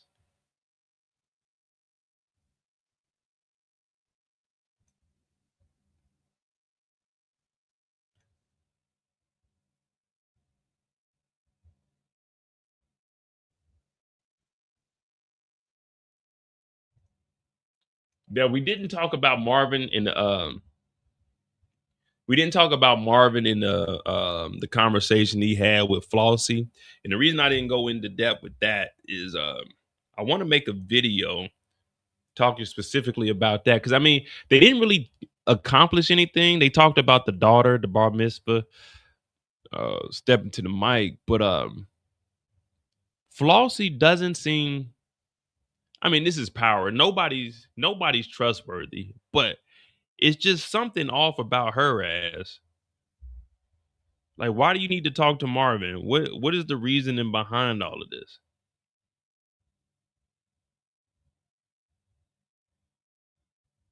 They need to bring back the open mic. I think this is the first time we actually hear them both say "I love you" to each other. Yeah, Marvin's never really ever said it.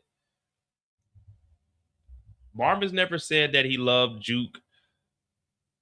Well, he said it once, but remember, the whole thing with Marvin, it was in the beginning, he ain't really...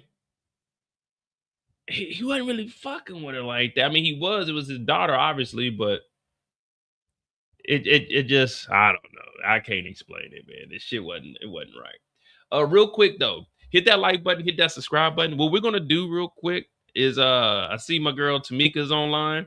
I'm gonna bring her YouTube up real quick, and we're gonna talk a little bit of trash in there real quick, as far as, you know, show a little bit of love. Hold on, let me see.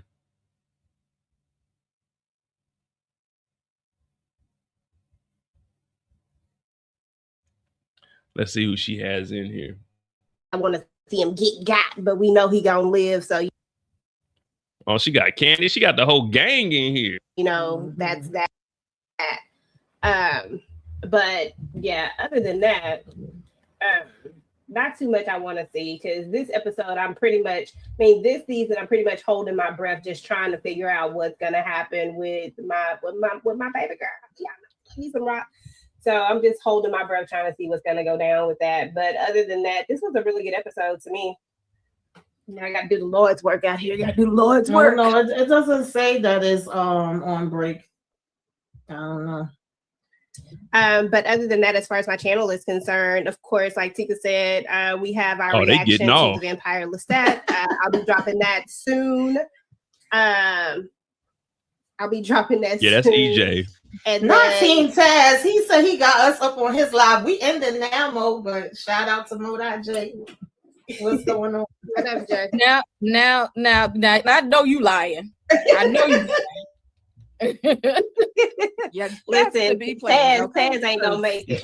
I told you we gonna go over there and talk some shit. Okay, that part. But yeah, so all right, let me like their video. I thought they were just getting started. I was gonna hear what they got to say, but all right.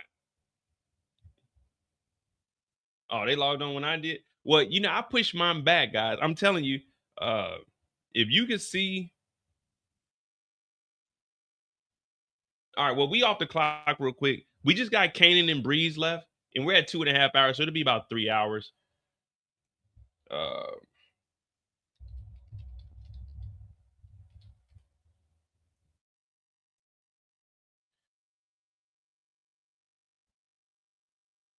So right now in Europe, we got a badass heat wave. In Paris, they had a record high. The concrete was melting over here. Today it was 100. Saturday is gonna be 104. I think Sunday is gonna be like 103. So it's bad. Like, our internet is going down. You know, we don't have AC, so it's like I can't even come over into the studio during the daytime because there's no real like circulation in here. And since our buildings are made out of concrete, you can't have your windows open like during the day. You got to close everything to try to keep it cool. But yeah, it's really unbearable to even be in these rooms. Like, in my room, I got 2 fans on my bed. I got one like facing my face, and then I got one on my, like, I'm just in my drawers in the bed. I can't even go upstairs. It's too hot.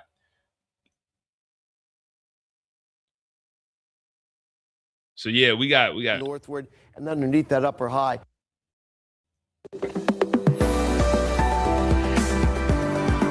We're not prepared for this. Not at all. Like 35 degrees. The AC is not working. I'm gonna finish now. I can take this hour. It's not easy, and I think the buses are not prepared as well. So these particular buses are not prepared, but they have new buses which they are prepared already. Okay. Some other routes, I believe the buses are better, and we can drive in better conditions. The historic heat wave continues across Western Europe until the end of the week. There will be, though, west to east. We head into the weekend. Here's the weather pattern that we've seen with this big ridge or upper high centered. Yeah, I think it was like 34 today. I think tomorrow it's gonna be like 36. Man, it's about to be hot as hell, bro. Damn, it was 48 in Paris.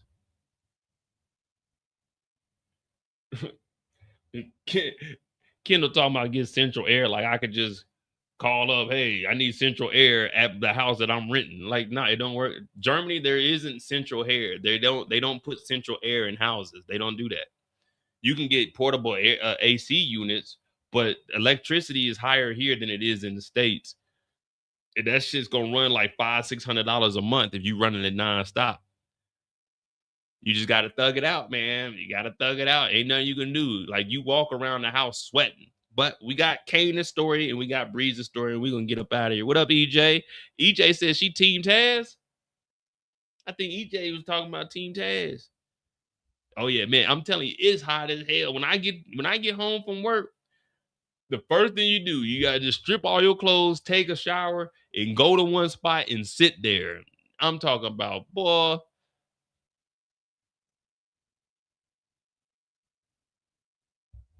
But yeah, you know, so we got records, and I got a table tomorrow too in Frankfurt. I got a rooftop, and then they sent down like a heat advisory note. I'm like, man, I got a table tomorrow. I might just get my refund back. I'm like, shit. All right, we got Kanan's story. We had 2:45. Yeah, we'll do Kanan's story.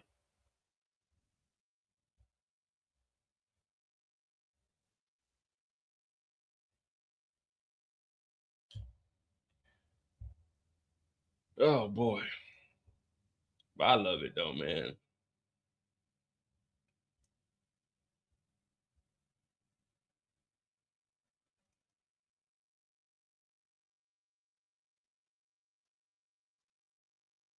What's going on, Tamika? Oh, we got another Taz fan in here. Shout out to Tamika. Shout out to EJ. You know, make sure y'all subscribe to their channels if you haven't. You know, show the ladies love. I thought you guys were just getting on. That's why I was gonna go over there. We're gonna listen to y'all for a little bit on our intermission.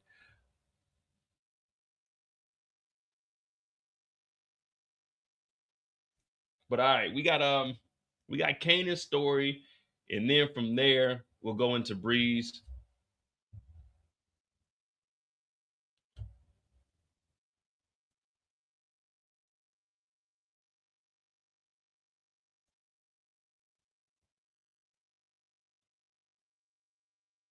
True OG. Hey, thanks, brother. Thanks. Oh, well, as far as in the studio, well, I can't show y'all, but I got the blackout curtains. So in here, I just close everything down, close all the curtains, close the doors, put the curtain over my door, and you just wish for the best. You just wish for the best, man. Like it's so bad that like the kids aren't in school because it's too hot for. Well, I mean it's summertime, but for the summer school classes, you don't like kids ain't even. Normally, y'all hear the kids playing out there because it's like the school's right next to my house. It's like an alley. Then it's like this brick wall, and then it's like the playground over there. The kids aren't allowed to play outside. The schools aren't in. They only work in half days. They work. The Germans are working from like 8 to like 11, and then they get sent home because it's too hot in the buildings. Only certain buildings have AC. Not every building has AC. Like the grocery stores do. The banks do. But like a lot of like the buildings, especially on base, they're not even wearing their uniforms. They're wearing like PT gear because there's no AC in the buildings. You just got your doors open and the fans. That's just how Europe is. But yeah, it's terrible over here. I'm talking about you sweating your ass off, literally. What up, Alan? All right, let's get to Kanan's story.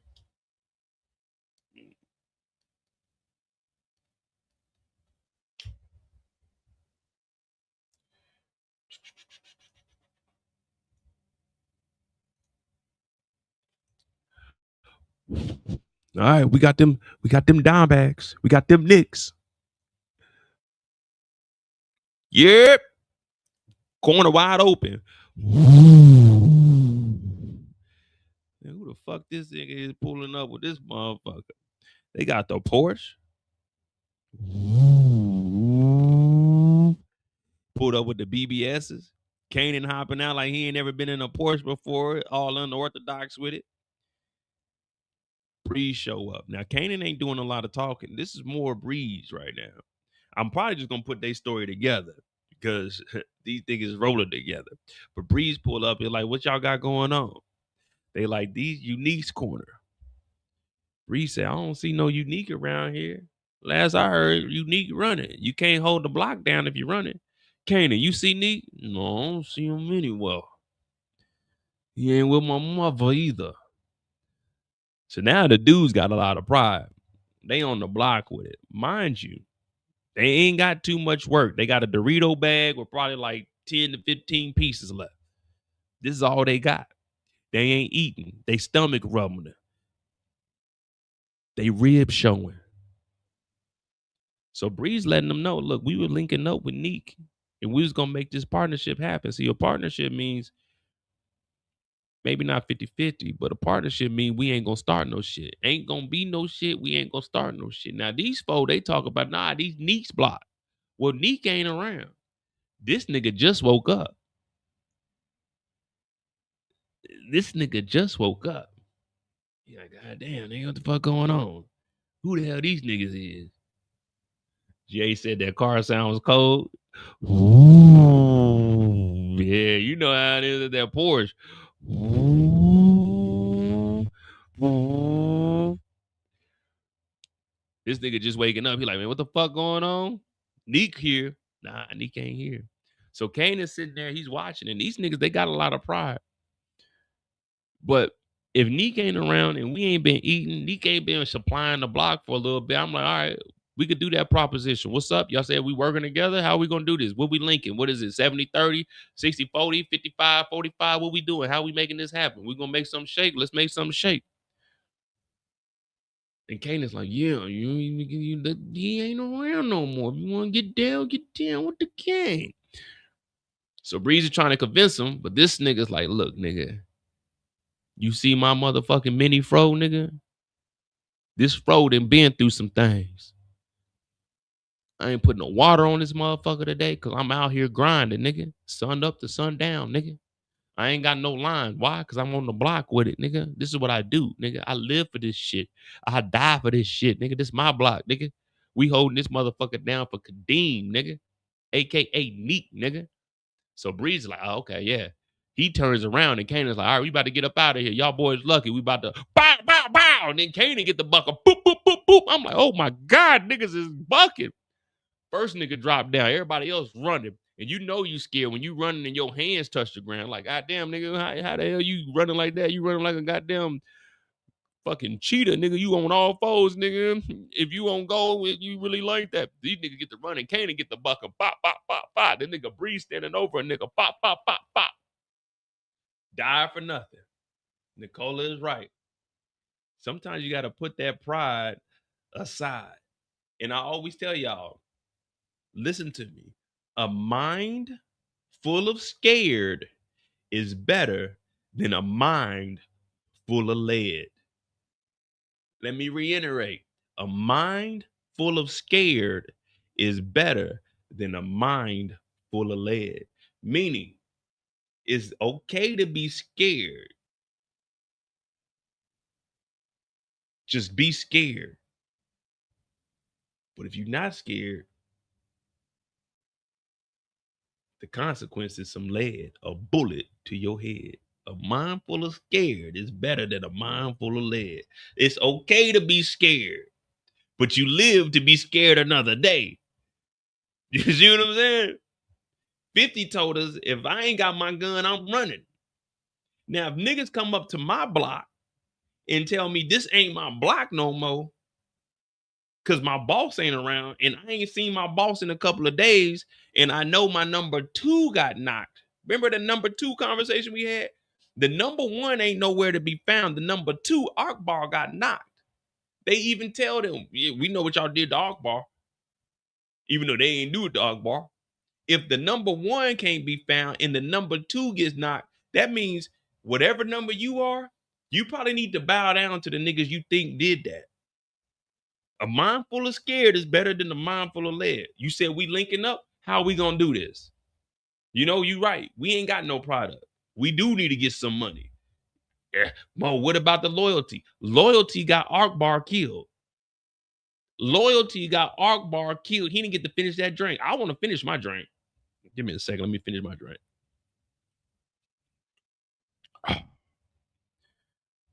Whew, that's some good H2O right there.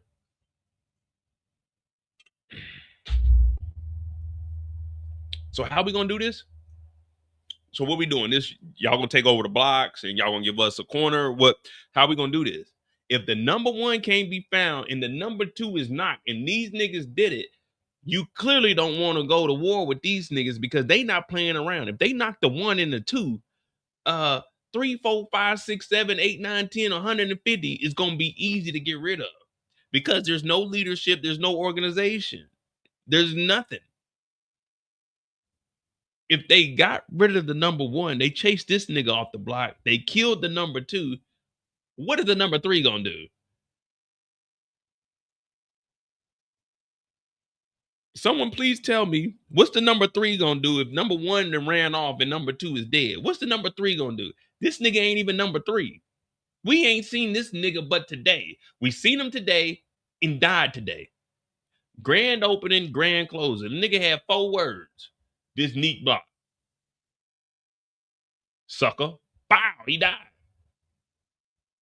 If number 1 and 2 can't hold it down, number 3 for damn sure. And this nigga ain't even number 3.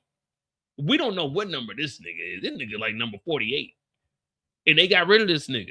It was a couple of soldiers left, but they wasn't eating. When you go to war, you gotta have food on your stomach. That's why we feed the soldiers. They can't go to war on an empty stomach. You go to war on an empty stomach, you get to thinking, damn man, if I just had at least a cracker or something. Nah, nigga, you gotta eat. But they get him up off the block, nigga. They get him off the block early, too. And of course, Breeze stands over him. But then we see Kanan and Breeze, they link up. But before that, I think Kanan goes and talks to Jukebox. Yeah, Kelly, you right. Scared over dead. Hell yeah. All day, every day. All we do is get our grind on.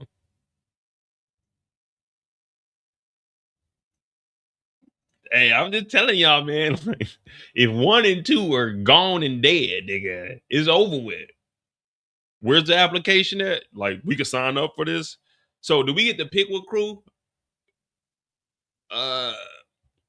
I heard that nigga Breeze be doing fight shit. I ain't trying to be in like no fight club or nothing. Kanan, what wild shit y'all got going on? Now, Kanan, y'all niggas got scooters, right? Yeah. So if I sign up with y'all to get money, I want to sign up with Kanan. But Kanan, if I sign up, do I get a scooter, like a signing bonus? Because right now I ain't got no wheels. You know what I'm saying? Like my baby mama tripping and shit. You know what I mean? She took the car, got the big ass car seat in the back. Can I at least get us? If I sign up with Kanan, I'm gonna get money. Look, whoa. Look, I'll shoot at them with y'all. But if I sign up with y'all, I want to work with Kanan. But I want a scooter as a signing bonus. Like, that ain't too much to ask. You know what I mean? I'm not trying to go work with that nigga Sneeze. You know? I mean, my bad. No disrespect or anything. I just heard that's what they were calling you on the block, Sneeze. What is it, Breeze? Nice to meet you, Breeze. My name is Mo. But I ain't trying to be fighting niggas all goddamn day. You know what I mean? I'm just trying to get on the block, make a little bit of money. You know what I'm saying? Stun on my baby mama and shit. You know what I mean? I'm gonna be honest with y'all. I don't even believe that's my kid. In the case of 5-month-old Jemiah, Julius, you are not the father. But I want to work with Kanan, and I want one of them scooters, preferably a black one. So if it get a little bit dirty, you won't really be able to tell in the dark. You know what I'm saying? Give me a white one, they go like, damn, nigga, your scooter dirty. So I want to work with Kanan. We work with Kanan, new up and coming business. You know what I mean? Yeah. I like to work with Kanan, get one of them scooters. If y'all had to sign up to work with Breeze and Kanan, who y'all working for? Y'all working for Sneeze or y'all working for Kanan? If you had to sign up right here on the spot, they came to take over the block. They say we're gonna link up with Neek, we're gonna get that money, but Neek is gone. Y'all can get money. Are y'all going to sign up under Breeze or sign up under Kanan?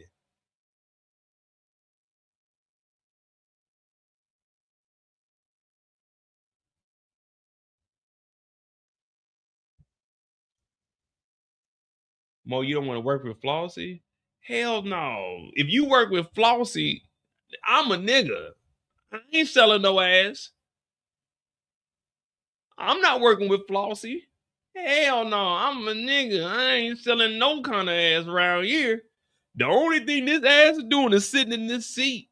I'm not working for Flossie. The hell? I ain't no fun boy. Talking about work for Flossie. Shit. You sitting me. I feel disrespected. No, hell no. No. I ain't fucking with them old ladies either, man. They be going over there. They be smelling funny.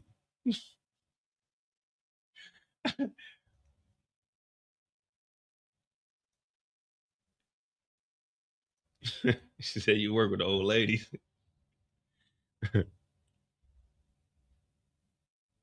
Hell no, I ain't selling nothing. Ain't nothing for sale over here. Except for my time. All right. Let's get focused, guys. See, that's why we got on the clock. Shout out to Eric. Eric gave us on the clock. We be getting distracted. Y'all know if y'all say some wild shit and I read it, I'm gonna elaborate on it. Y'all just be wanting to hear me say some wild shit, man. Let me get focused.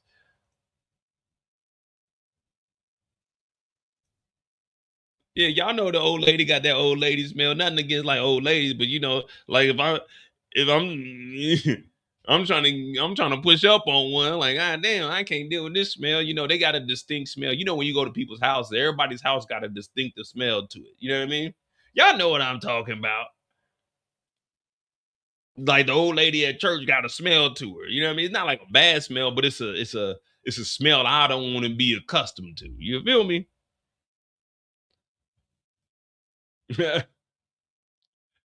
I'm not trying to have my Prada rub off on that. You know what I mean? I'm putting on the good shit.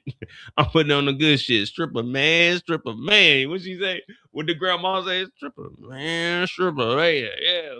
Let me get back to the show. Kanan meets up with Jukebox at the diner, the infamous diner. We gotta always say that because a lot of shit be going down.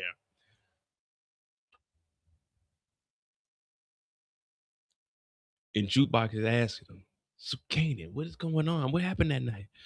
Oh, Juke, you know how my mother is. My mother always talking about cleaning up my mess and shit. It's always the same thing with Rock.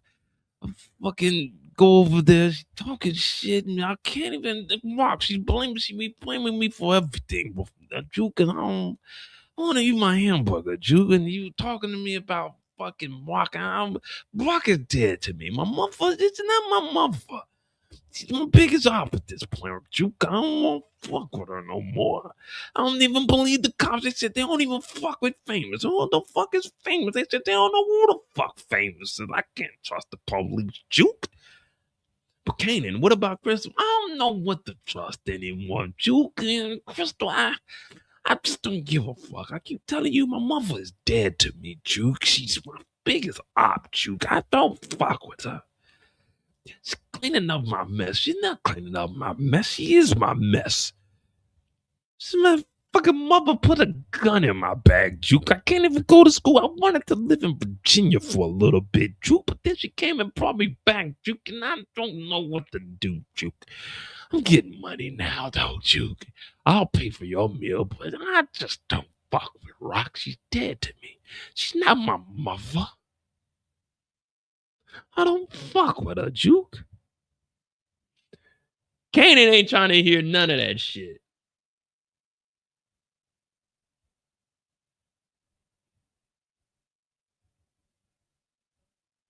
What up, Slice of Horror? Nah, that's how Kanan be talking. And shout out to Lou Young. You know, he be doing the skits and shit, but we were doing the Kanan voice from season 1. Even though Kanan's voice, it's like getting belligerent. You know, Kanan talking like he drunk. I don't fuck with you no more, Juke. Why you gotta bring him? I don't know what happened to Lil Juke. It's like he's whispering, but he's chewing on that hamburger at the same time when he's talking. It's like, damn, what you say, Kanan? I be having to turn the TV up when Kanan be talking. The cops said, I don't know nothing about famous Juke. I don't know what to believe. Like, nigga, what? Hold on, Juke.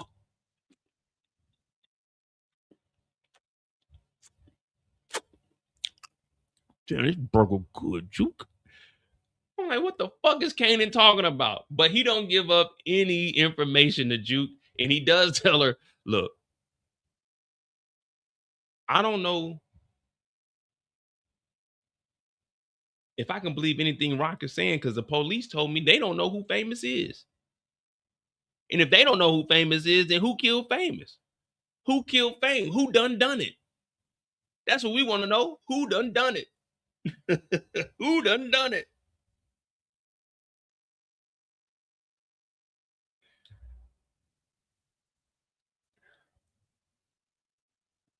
So after this, Kanan goes to meet with Breeze. Now, what Breeze is talking about, we're probably just gonna throw Breeze in here with Kanan. Because, Breeze's story is short. So Kanan shows up with Breeze, but Breeze is really doing all of the talking about, yeah, you see last night, if you ain't built for this, then you ain't built for it. You feel me? And Kanan's like, yeah, man, last night was kind of crazy, though. And you seen how Kanan was looking at him when he stood over him. Now, Taz is in the corner. We done already went over Taz. Taz is number 2. You're not getting passed over, Taz. You're number 2 for a reason. You're number 2 to Breeze. You're not number 2 to the whole thing. You're number 2 to Breeze. Kanan is number 1 on his side. But he's looking at Kanan, and Breeze is saying, me and you, we going far. And plus, Breeze officially gives Kanan Unique's blocks. So now Kanan is like, but what if Unique shows back up? He said, if he shows back up, then we get him. Okay, I could deal with that. We do it just like last night, Kanan. Kanan's like, okay, I'm down with the 187. So now Kanan officially has blocks. Remember, Kanan was working out of the apartment, but Rock set him up. Rock told the police to go over there and disrupt that. So Kanan can no longer sell out the apartment, or they're going to come and shut the whole organization down. Kanan is going to be working out of the warehouse, but now his scooter boys, they got corners. So instead of just driving around the city, they're going to post up. So this way, 1, we're not wasting money on gas. 2, we have us a central area where people will start driving up. Now the customers will come to a central location, which is easier for us. Instead of us trying to track down where the customers are, hey, no, you come to this block or this block or this block, and we'll have things rotating. And now the customers can pull up whenever they want, because when you run in the corners are 24/7. Compared to, we got to get an order, we got to head uptown. That means we got to head uptown and we got to head back downtown. That's taking too much time. But with these corners, everyone's going to be coming nonstop. You got the J's that are walking. You got the J's that are driving. You got the people that, they may not be J's, but they are a little bit junky-ish. They pulling up. So Kanan is officially in the dope game the way you want to be.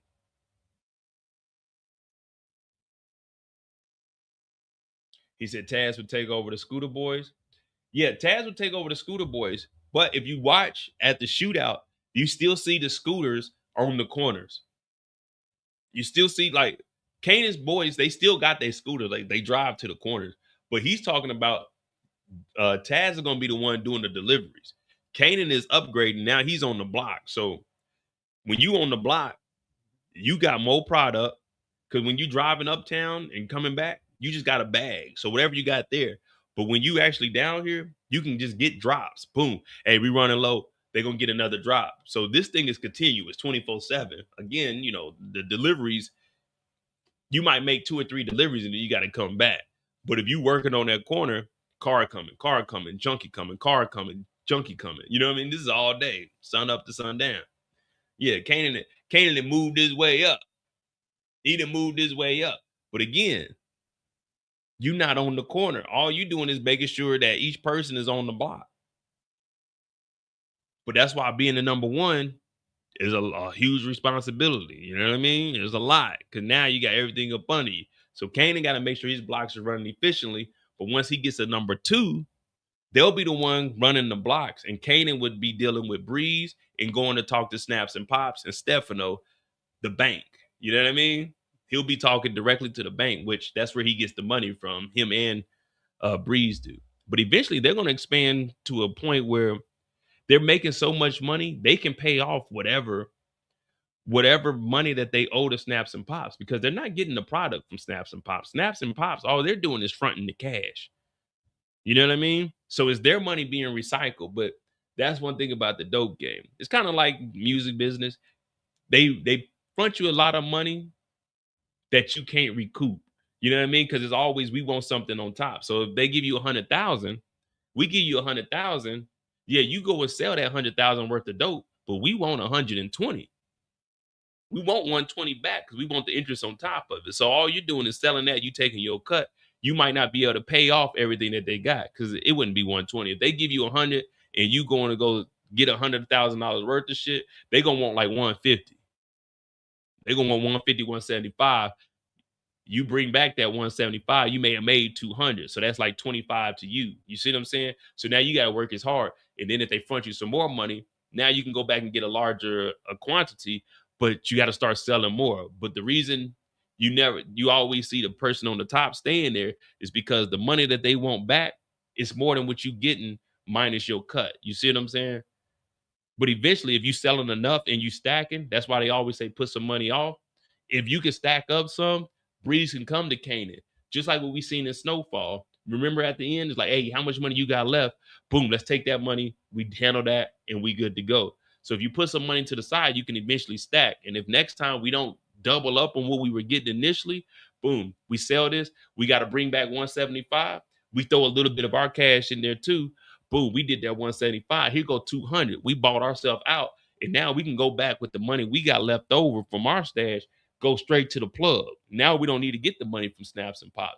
But that's going to take a while to get there because one, you just now up and coming. You got to get your place. You got to get your ride. You know what I mean? Unless you really penny pinching and trying to keep all that money to yourself. But as far as saving that money up, it's going to be a little bit because you're going to take losses in the dope game. Every week, it ain't going to be all profit.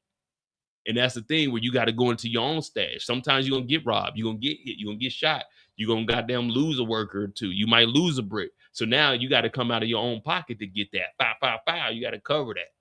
So that's why you never see people like pass up who they're getting, you know what I'm saying, who's fronting them the money. You see what I'm saying? And when it's the same when they fronting you bricks. If I front you 10 bricks, you got to go sell those 10 bricks. But when you bring me back that money, that 10 bricks, now I know you got money. So now I got to charge you for the 10 bricks. I fronted you to get you started. So now you got to come and pay for those 10 bricks. But all the money you made, you got to bring me that back with your cut. But now you got to take your cut. You might not be able to afford 10 bricks on your own. So you buy 5, I front you 5. But it's going to be the same thing. I'm always going to be ahead of you because I got that interest. And that's just like the bank. You know what I mean? And that's why so many people lose their vehicles because the interest rates are so high. They lose their houses. It looked good, but one loss, one minor setback, a layoff, government shutdown, you get behind on those payments. There's no way you can dig your way out that hole. So right now, Kanan is getting into a spot where it's like, damn, you can succeed. But as that number one, any major hit is going to knock your ass down. So that's why it's good to be a number 2 because that don't knock you down. You still good. That number 1 got to come out of their pocket to cover what the bank paid. You see what I'm saying?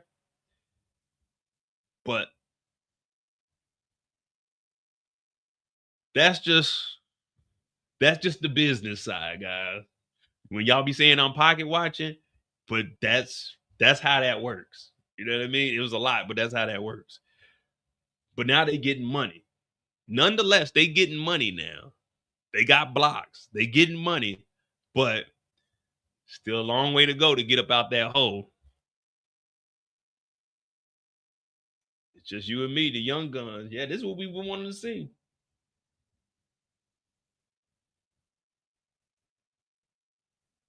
Candy talk about the more you know with the rainbow. Reading rainbow. All right. So Marvin shows up to Kanan's crib. We didn't already went through that. We already know how Marvin done flipped out. Kanan on some chill shit. You know why Kanan's on some chill shit? Because what I just told y'all. This nigga getting money. He getting money. He ain't worried about nothing. Yeah, we took over Unique's blocks.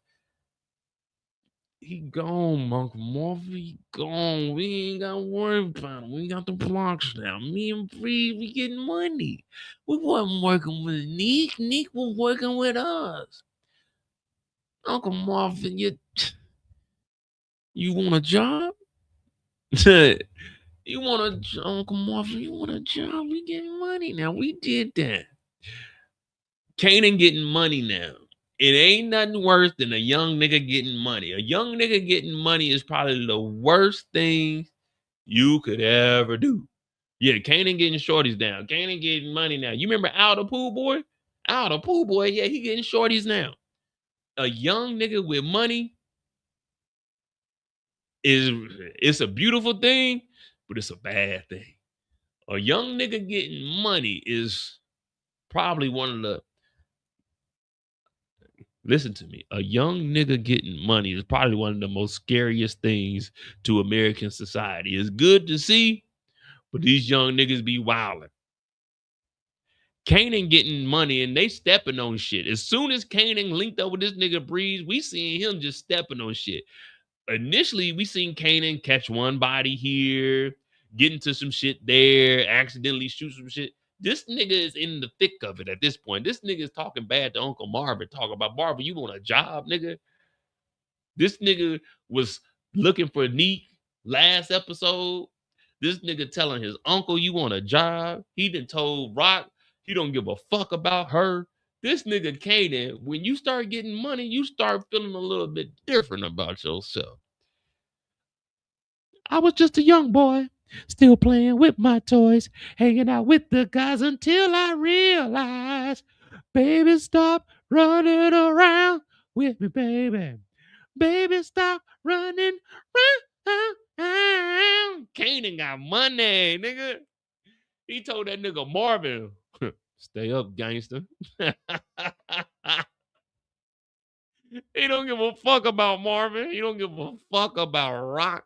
He don't give a fuck about Lou. He don't give a fuck about Crystal. I don't give a fuck about Famous. He don't give a fuck about nobody. This nigga's getting money. I like it.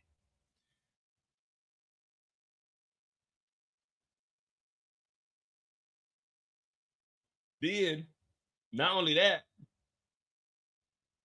you think that's a boss move? He goes and meets with Stefano. It's one power play after the next. It's one power play after the next. This nigga Kanan not only got the blocks, don't give a fuck about his mother, don't give a fuck about his uncle, don't give a fuck about the uncle he done pop. This nigga's meeting with Stefano. Now this nigga's direct connect to the mob. He poured this nigga up some wine, was like, nigga, the young prodigy of the South Side, the prodigy of the South Side, the son of the South Side. This nigga Kanan is living the dream. This is every little black boy's dream. To be in the mob, to be making some money. When I grew up, I said, man, one day I'm going to be with the mob. I never made it to the mob. I failed myself. But Kanan is over here. Stefano's letting them know, look, I fuck with you, kid. You know what I'm saying? I fuck with you. And Kanan is doing the right thing, being very, very respectful. When a mob boss talks, you listen. He said, but now your mother, Raquel, we've had our issues, Kanan. And now I told her she can't work on the South Side. But I'm hearing she's working in Manhattan with my opposition. It's a guy by the name of Pino. P-I-N-O. And he has a woman by the name of Flossie Siegel. Bad little motherfucker, but she has some girls, Kanan. And now I don't really fuck with Rock, and I banished her ass from the South Side. You understand what I'm saying, son? I'm saying she can't move a motherfucking muscle down here in the South Side of the Queens. I'm telling her she can't work here, but now I'm hearing she's partnering up with Pino, and I don't fuck with Pino. I went and talked to that motherfucker earlier today, and he told me he was gonna do business with the motherfucker that put a knife in me. I got shanked up because of your mama, Kanan. Well, I don't fuck with my mother anyway, Stefano, so I understand where you're coming from. See, Kanan, I like that about you. You're a young man in a game that most people can't make it out of, and I see a bright future for you. I see you going on to be great, excelling at levels I've never seen when it comes to, how can I say it, to colors. But I'm just giving you a heads up that your mother, she's not good in the hood. If that's what you guys say, you know what I mean? Like, not good in the hood. Now, I ain't got no issues with you, Kanan. I know you and me, we gonna do great things, and you working with Snaps and Pops. And Snaps and Pops, they have my best interest too, because I got some money there. But I'm just letting you know, giving you a heads up. When it comes to your mother, she ain't working in the South Side, and I got a little birdie I need to put in your ear about this Flossie Siegel. So, they got these things called escorts. I'm gonna give you a little rundown, but we're gonna do that off camera because we don't want everybody in here to know how the operation runs, because these motherfuckers will go tell the police. But Kanan, I got a plan for you. So Stefano, yeah, he don't want Rock doing nothing. Not on the south side, not on the north side, the east, the west, the north by northwest, the north by southeast, southeast by southwest. He don't give a fuck where she at. She don't want work, nothing. So he's the one that's telling Kanan about the whole Manhattan situation. So I know a lot of people were like, how did Kanan get in touch with Tiana? Well, this is where he gets all the information from. Obviously, they don't show us everything because they don't have that kind of time. They probably did have a scene where he was talking about it, but he does bring up Pino, Manhattan, Flossie. So this is where Kanan gets that kind of information from to be able to order her.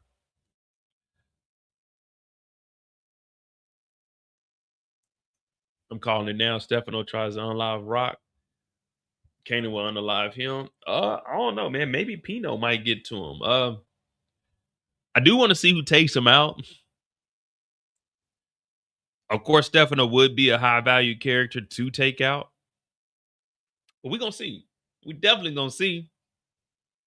But he gives Kanan, it's TV magic. He does give Kanan the information. And he's the one that gives Kanan, hey, Flossie, Pino, Manhattan. So that's how we get the link to the call at the end. You know what I mean? What up, kiddo? You joining in right on time. Right on time. Yeah, like I said, we'll throw Breeze in there because Breeze doesn't have much.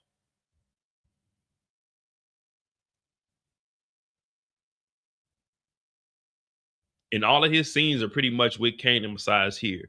So Breeze, he goes and meets with Snaps and Pops. Now he's in there eating that linguine.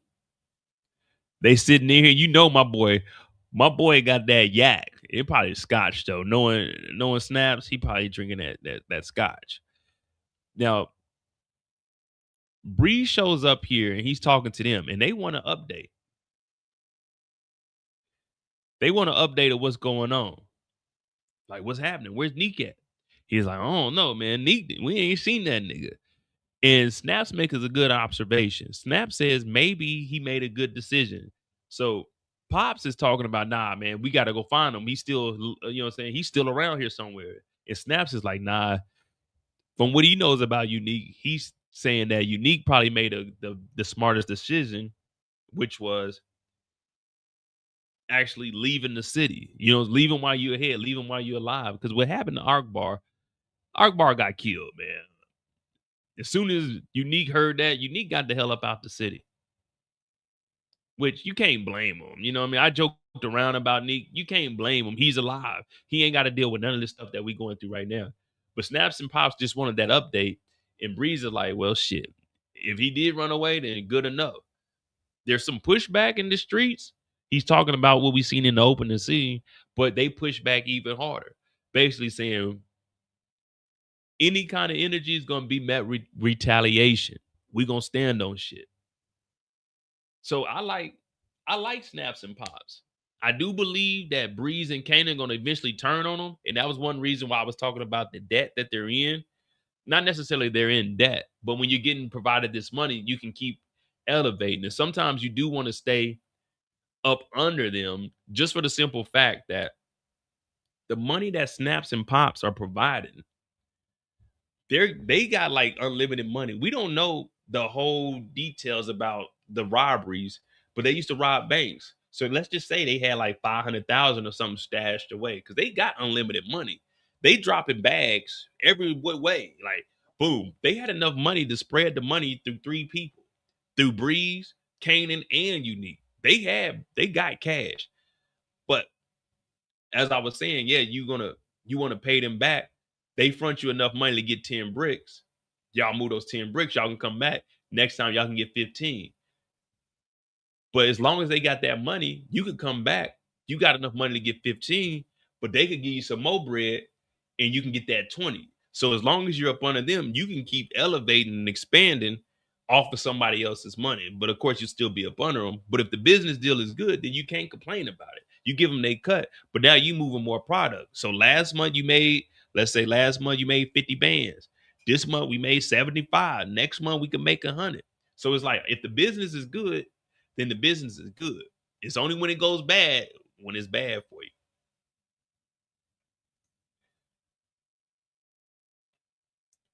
Yeah, there is a third person that they spoke about, the third person, but we don't know who that is, and that could lead to the third person showing up and Breeze and Kanan taking out Snaps and Pops and fucking with that third person, and then that be the person that fronts them, leading them into Origins. You see what I'm saying? There was a third person, but we don't know much about him.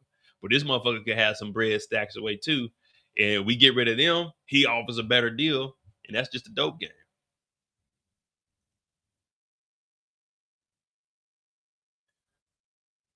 Yeah, they showed Neek at the cemetery. In well, let me finish this and we'll go back and we'll look at that.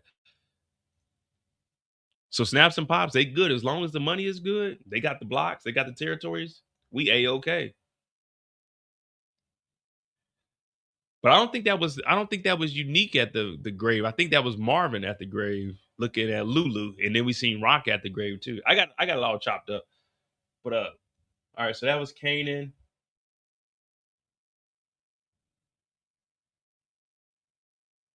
All right, yeah. All right, so here we go. It's only like 2 more scenes, 3 more actually. Well, 4 including that. So now we finally see Taz, and we all wanted to know what the hell is Taz's job. Well, Taz got the pills. Remember, they got the pills off the truck last week. Now Taz, he got this hole in the roof, but Taz, he's dropping off the work. He in this Chrysler Plymouth to the white boys because they said, man, the white boys be eating off of this. So that they checking the pills. Okay, we got some Adderall. What we got here? Y'all ain't got no MDMA, you know what I'm saying? Some methamphetamines. Y'all ain't got none. Oh, okay. Y'all got the perkies. Perk. The percolator. So they looking at that. Now, this gentleman over here, he calls Taz out like, damn, nigga, I heard you getting passed over. He's like, who you hear that from? Reggie. Reggie said that. Man, fuck Reggie. He said, I'm just saying, I heard you getting passed over by some little nigga. He said, don't nobody pass me over. And then he punches the nigga in the gut. Like, dude, this is why you a number 2 and not a number 1. Because you fucking up the goddamn program. So he fighting the white boys. The other white boy talking about, hey, man, what are you doing, bro? Man, get off here. Oh, no. Taz talking about, there ain't nobody passing me up, man. I do my thing, man. I've been here. Blah, blah, blah. Shut up, Taz. But he's like, dude, what are you doing, man? Like, we buying the dope from you, nigga. The pills, nigga. So Taz drives off. He's like, oh, I'm going to go see this nigga Kanan. So Kanan at the shop. 1, 2, 3, 4, 5, 6, 7, 8, 9. You fucking up my count, Taz. Taz said, look, Kanan, I was here before you. I'm going to be here after you. Ain't nobody passing me up. And I'm going to be that number 1 one of these days. So you can do what you want to do. You can count that money how you want to count it, but you not going to pass me up. And they said, you throwing off my count. 1, 2, 3, 4, 5, 6, 7, 8. He said, Kanan, fuck you, man. Kanan gives him a little grin like, nigga, get your weak ass out of here. I'm gonna be here before you and I'm gonna be here after you. Taz, get the fuck on somewhere, nigga.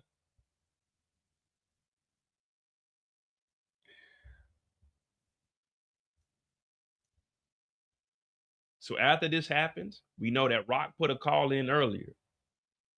And now the block is jumping. This is Kanan's block now. This is Kanan's block. We got 1, 2, 3, 4, 5 soldiers out here. And y'all see the scooter? Told you it was a scooter out there.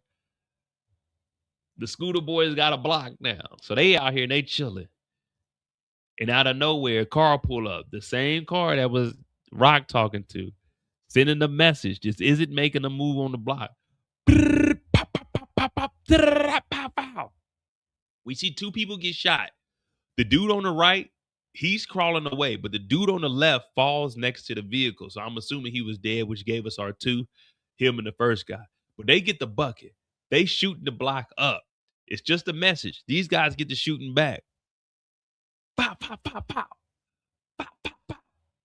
They ain't hitting shit though. But this dude right here, you can see, like you see it later. If you go back and watch the episode, this dude drops by the side of the vehicle. Oh, they got a Pepsi. The Pepsi bottle right there. So they get to shooting back. But now the block is hot. They got to get the hell up out of there. And then we see Breeze show up. They sprayed this thing up.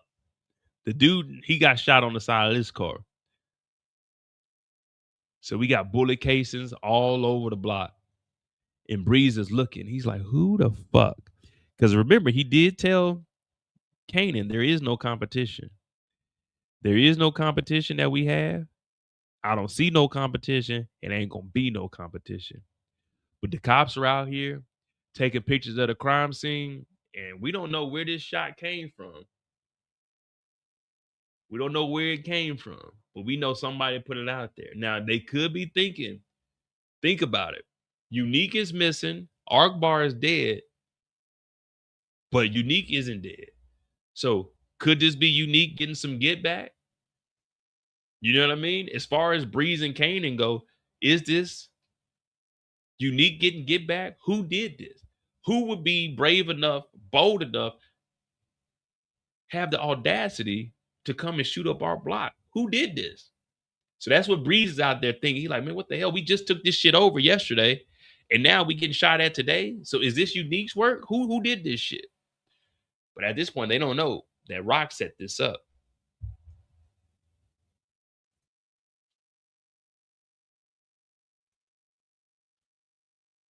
And the last thing we see is Tiana. Remember, she just did a mission for Flossie and Rock, went to Manhattan and came back. And she said, oh no, I don't need another pack. I got to go do my work. Now remember, Flossie's job is girls selling that round. You know, and this is 2 business ventures that Flossie's in. Flossie gets a cut of the money from the dope being sold with Rock, but then the money being made off of selling round is her own thing. You know what I mean? So the girls are part-time dope dealers, part-time cat sellers. You know what I'm saying? So this girl, Tiana, she gets the call like, shit, I got a new client uptown. You know what I mean? And it turns out she gets to room 304. Now, I don't know what 304 means, but everybody keeps pointing at it. I'm like, 304? I'm old school. I don't know what 304 is. I know what a HOE is, but I don't know what 304 is. You know what I mean? I ain't never used a calculator in my life, so I don't know what a 304 is. Someone got to explain to me what a 304 is. They like, Mo, you got to use a calculator. I don't need no calculator. I got a goddamn brain. You know what I mean? I ain't never used no. I don't know what a calculator is. You know what I mean? I don't know what a calculator, but they said room 304, Mo. 304, Mo. I said, I don't know no 304. What 304 mean? They said use a calculator, Mo. I said, all right, let me get a calculator. Let me see something.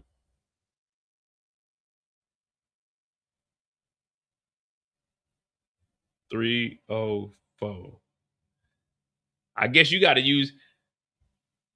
I guess you got to use an old school calculator because this is what 304 give me. That's what 304 give me upside down. I don't know what that means. I don't know.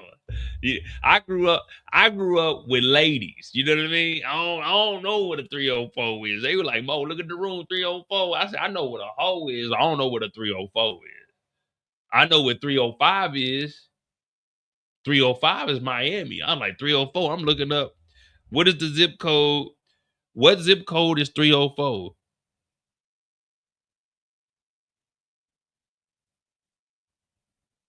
We're gonna get to the bottom of this, guys. Nah, we're gonna get to the exact location depends on whether 304 is a zip code or I'm not the zip code, area code. My bad. That's me. What area code is 304? We're gonna get to the bottom of it. 304 is a area code that covers the entire state of West Virginia. What the hell does West Virginia got to do with Kanan? Kanan moving work? No, Kanan went to Virginia. What is West Virginia? 304. 304. Let me see. What does 304 mean in Urban Dictionary? 304. It spells a hoe on a calculator.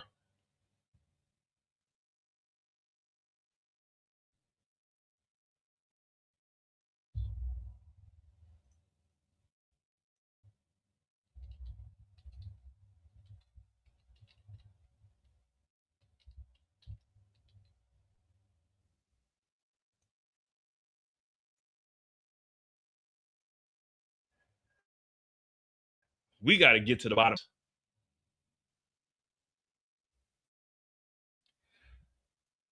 The term 304 is slang for hoe.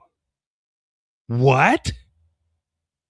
This originates from typing a number into a calculator and turning it upside down, which visually resembles the word "oh." It is often used to refer to a promiscuous women or ex-workers in digital communication, particularly on social media and messaging platforms. What?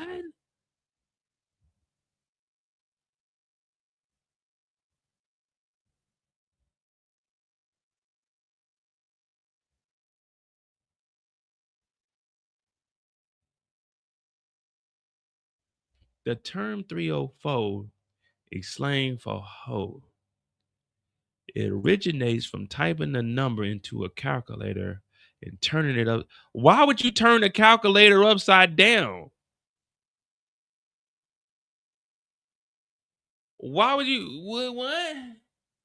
Why would you turn a calculator upside down?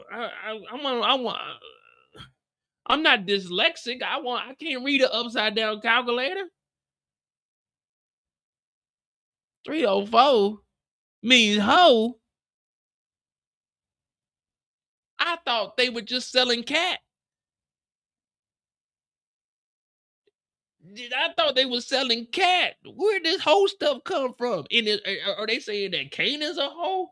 Or are they saying she's a hoe? What?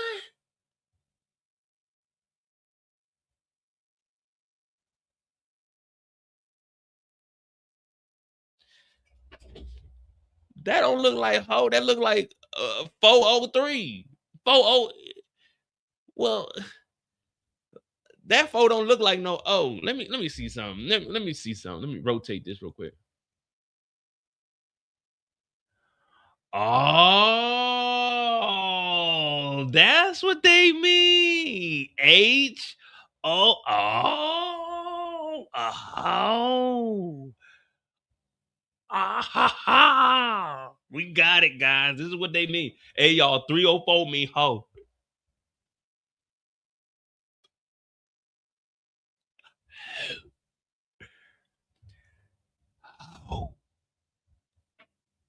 Oh my gosh, I'm baffled. Jeez, did y'all know that 304 mean hoe? Did y'all know 304 mean hoe? Did y'all know 30? If y'all got a calculator, 304 me ho.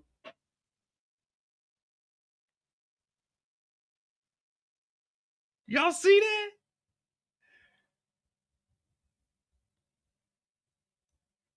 Why you take a hoe to a hotel? Because a hotel everybody. Why you take a hoe to a hotel and a hotel everybody? Well, Tiana shows up. Elmo says 304 on the calculator upside down says hoe. H-O-E. Elmo says hoe is 304. Elmo's world. La la la la. La la la la. Elmo's world. Dancing. She go see Kanan. Yeah. 304 means hoe. And she selling that round. And guess who buying it? This nigga. You work for my mother. You work for my mother. Come on here, girl.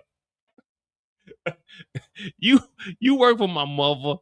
How's it going? You working for my mother? I hate my mother.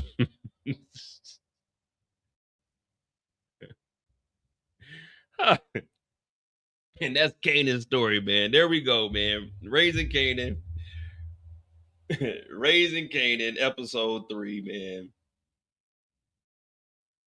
Now, mind you guys, the reason, the reason Kanan is doing this is not because Kanan is paying for cooch.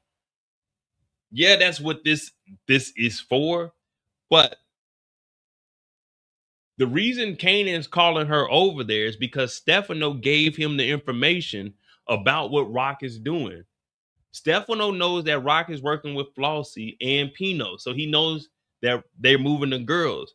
Stefano gives Kanan the information about Flossie and how to get in contact with the girls.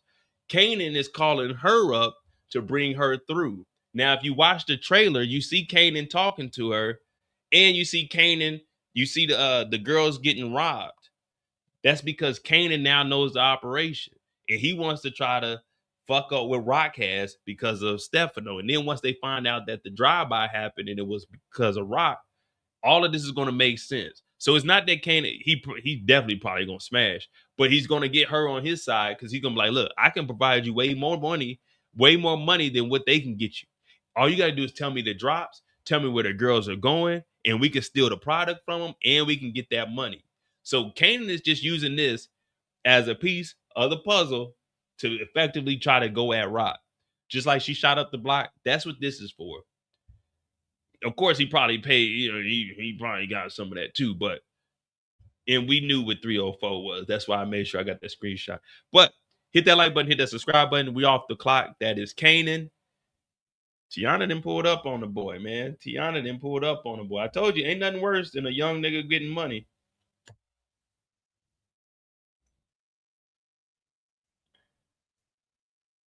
All right, there we go. So we got 3.5 hours in. Again, we're running low on characters. I did attach Breeze with Kanan.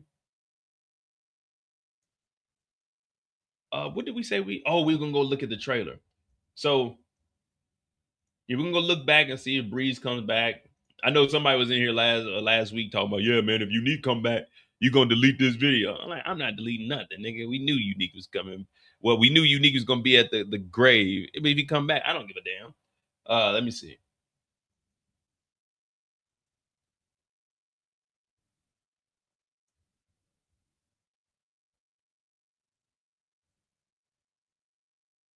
But we don't see Unique at the grave site. We see Rock. We see Rock out here. So we got Rock at the grave site, and then we have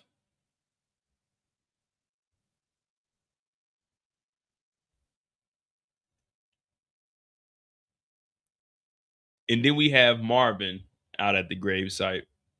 So Rock and Marvin are both going to go pay visits to the grave site. And let me see. I think on the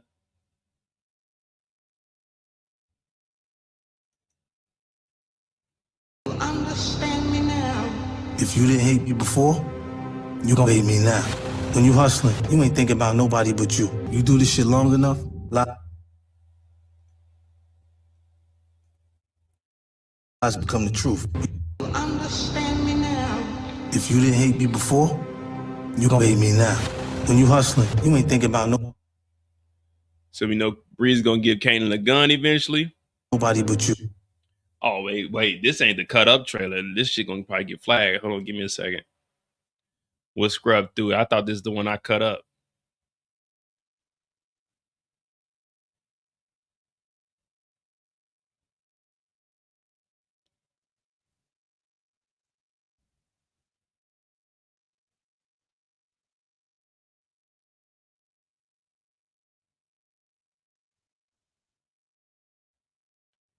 Damn, Marvin got a lot of guns. When we gonna get to this point? When Marvin gonna be loading up them thingy things?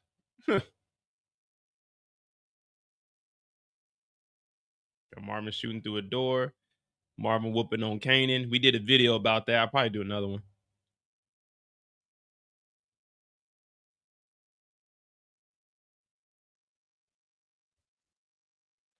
There y'all go right there. Marvin and Tiana. I mean, not Marvin. Kanan and Tiana. So we definitely know she's gonna be on his side. He's using that. He used that introduction to try to set up Rock, which was our prediction earlier. Then we got Rock at the grave site.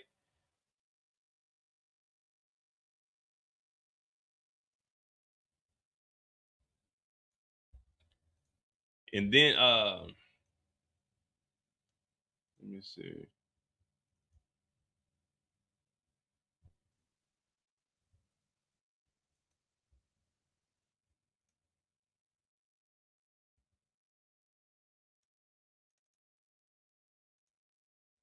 When you're grown up and you don't pay your bills on time, bad fucking things happen. No matter who you are or what you've done, God forgive. See, in the trailer for episode 4, we see one of the girls getting robbed. This is one that was getting interviewed, but they're getting robbed. God forgives everybody. I ain't near your body, Pastor. Step the fuck this all up. We're gonna need you to do some shit.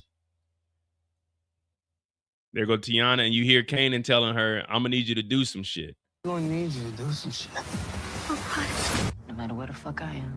So it looks like Kanan and Tiana are gonna be partnered up. He's gonna be using her as much as he can going into episode 4.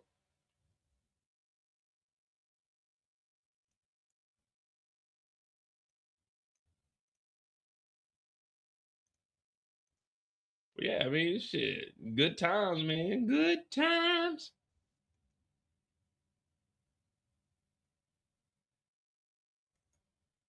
Yeah, and in the original trailer, all we see is Unique.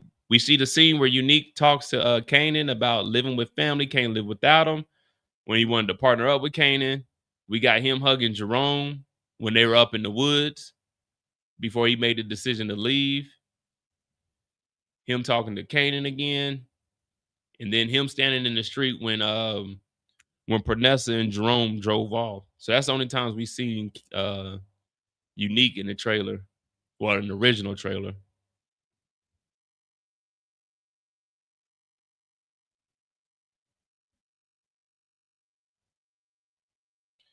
I'm trying to think. Rock said Rock with Marvin. Yeah, so there's only 4 parts of Unique on the trailer, and it was him with Jerome 2 times talking to Kanan, and when he was standing in the middle of the street. And then let me see, episode 4 trailer. Looks like we got either look like a body in the incendiary. Well, yeah, we'll you know what I'm saying? We back on it, man. Y'all hit that like button, hit that subscribe button. We got about 4 hours in today. Pretty good. I appreciate y'all. It felt good to be back. Did we do all right this live, or like what? We need to speed up, or will we cool? You know what I mean? It's been a while. You know, I need some harsh criticism. I don't want constructive. I want harsh. I want y'all to tell me like what was wrong. You know what I mean? Mo, you fucking up. That's what I want to hear. I don't like the good. I want to hear the bad.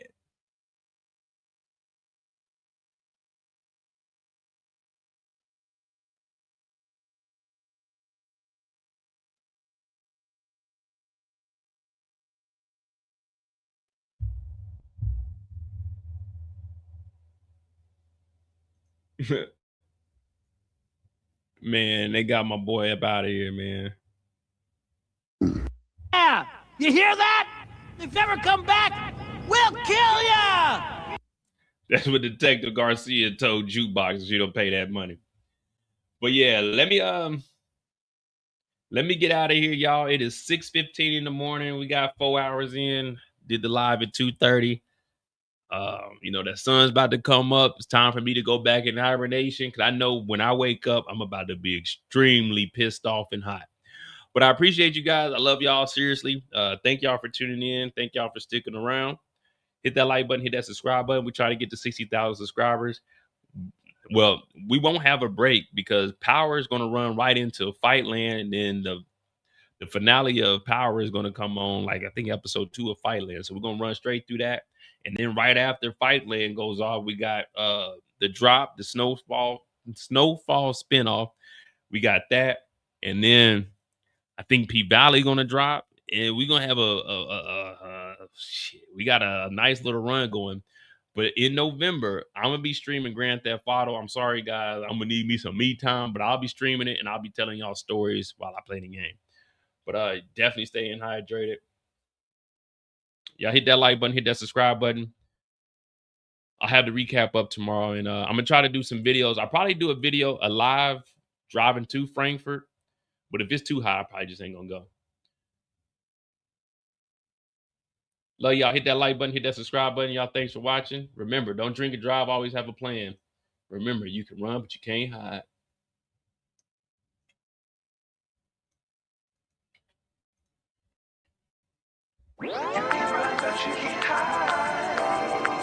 We straight killers, yo.